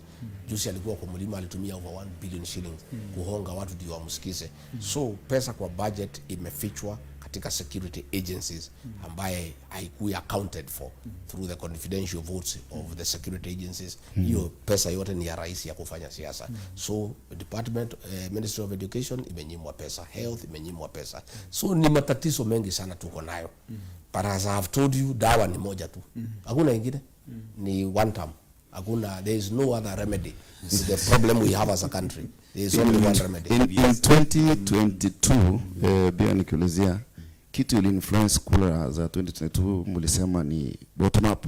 Watu wa chini wapandishe waendelee. Nani ita influence hii kura inakuja? Hii kura itakuwa influence 1 na kukataa uongo. Itakuwa influence na patriotic leaders kuungana for the common good of the country. And thirdly and most important, the Gen Z factor. Hao watoto wa Gen Z watakuwa na ushawishi mkubwa sana katika uchaguzi ujao. Because these young men and women and girls are tribeless and they cannot be corrupted by anybody. Wakikubali wachukue vitambulisho na wajiandikishe kura, they will be very important. But the most potent and lethal will be the middle class. Najua ukiangalia uchaguzi wa mwaka jana, 7 million people did not vote. That is the middle class. And they are regretting because now they are suffering. The middle class, the payslip holders have decided they are going to vote in this election. Because they have realized they cannot stay away from elections at waachie hii watu ya chini. Yet bad governance is affecting them and their livelihood and their businesses. So the middle class will play a very important role in the next election. And they will come out to vote. I'm listening to them. Many people are telling me, we never voted, we did not care. We thought tu ni mambo ya siasa, tuachie nyinyi, sisi tufanye biashara, sisi tufanye mambo yetu. Lakini tumekuja kuumia out of the elections that took place and the leader who was elected, ameharibu uchumi, there is no money in circulation, pending bills hailipwi. This time, we are going to come out and vote. So those are the 4 factors that will influence the coming election. Na so uenda kusije kama mzangu. Yes, Excellency. Sasa muda wetu umekimbia sana, lakini sasa tunakupatia dakika kama 3 uongee na jamii ya Umogusi. Yes. Wanakusikiza, wanakutazama, ikiwa kuna jambo lile. Asante. Mimi ningetaka kuchukua nafasi hii kuambia jamii ya Wamugusi, tafadhali wakati umefika mjitafutie heshima kama jamii. Na njia ya kutafuta heshima kama jamii ni kuwa nyuma ya kiongozi mmoja, ndio aongee na viongozi wengine Kenya. Ndio Kenya ikipangwa, serikali ikipangwa, mkue pale kwa meza bila kupitia kwa broker.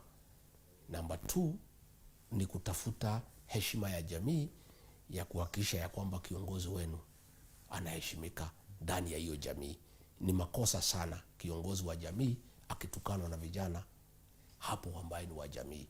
Lazima wazee ya Bagusi watafute hao watoto, waambie ni makosa kumtukana kiongozi wa jamii.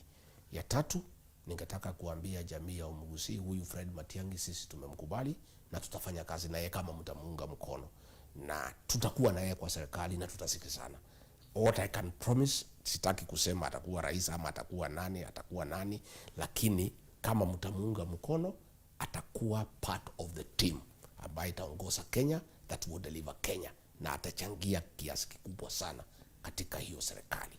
Lakini ndio afaulu na ndio akuwe taken seriously, na sisi na wale wengine ambaye tunaongea ni muhimu muunge mkono. Ya 4 na ya mwisho ni haki ya nyinyi kufanyiwa kazi, kwa sababu mnalipa kodi.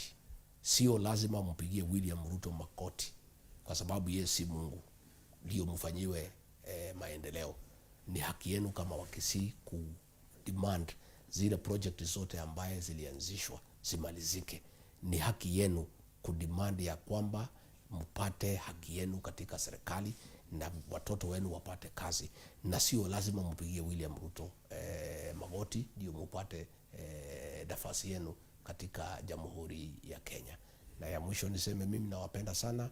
Ni matumaini yangu ya kwamba watu ya Mlima na watu ya Bagusi tutakuwa pamoja, tutatembea pamoja, na tunawapenda sana, na sisi tuko na mambo mingi sana, tunakaribiana sana. Hata ukienda kwa biashara ya matatu tuko na nyinyi. Ukienda kwa mambo ya kujenga manyumba tuko na nyinyi. Mambo ya ukulima, ya ngano, ya mandizi tuko na nyinyi. Hata pale jela sisi ndio wengi. Kwa hivyo Mungu alituleta pamoja kwa sababu nyingi. Kwa hivyo kama inawezekana, na ni ombi langu, na mimi nafurahi sana kuongea na Fred Matiang'i na tunaelewana. Kama itawezekana, watu ya Mlima Kenya na watu ya Bagusi wakati huu tufanye kazi pamoja, nitafurahi sana. Sisi tulifurahi sana na Mzee Simeon Nyachae. Alikuwa provincial commissioner wetu pale Nyeri miaka mingi sana, na tukampenda mpaka tukampatia bibi kutoka kijiji naitwa Kiawariki, ambaye alimsaidia sana kuchunga mali yake. Na Nyachae alitupenda na alituelewa sisi, na sisi tulimpenda, tulimuelewa, na alikaa huko miaka mingi sana. Kwa hivyo ni kuonesha ya kwamba sisi tuko na uhusiano ya karibu. Kwa hivyo nyinyi mkija direct, bora msitume broker. Tuongee na nyinyi direct, na sisi tutafute nyinyi direct bila kupitia broker. Tutaelewana na tutakuwa pamoja. Na mimi nimefurahi sana kunipatia nafasi ya kuongelesha nyinyi na kunitazama wale wako kwa runinga. Na Mungu akipenda, Matiang'i akirudi, tutapata nafasi ya kutembea Kisii, kutembea Nyamira, kutembea Nakuru, kutembea kila pahali, na kutengeneza urafiki wa kudumu, kwa sababu hiyo ndio mambo ya maana sana. Ndio. Asante sana mbiyake mama njomo tegereri tuikire chinga kindo chinga chiachiri nyakundi chisa chiachire chiabere chinsa ibere bono chiamangana siasa Mugusi abe waserule turi agusi yes uno muske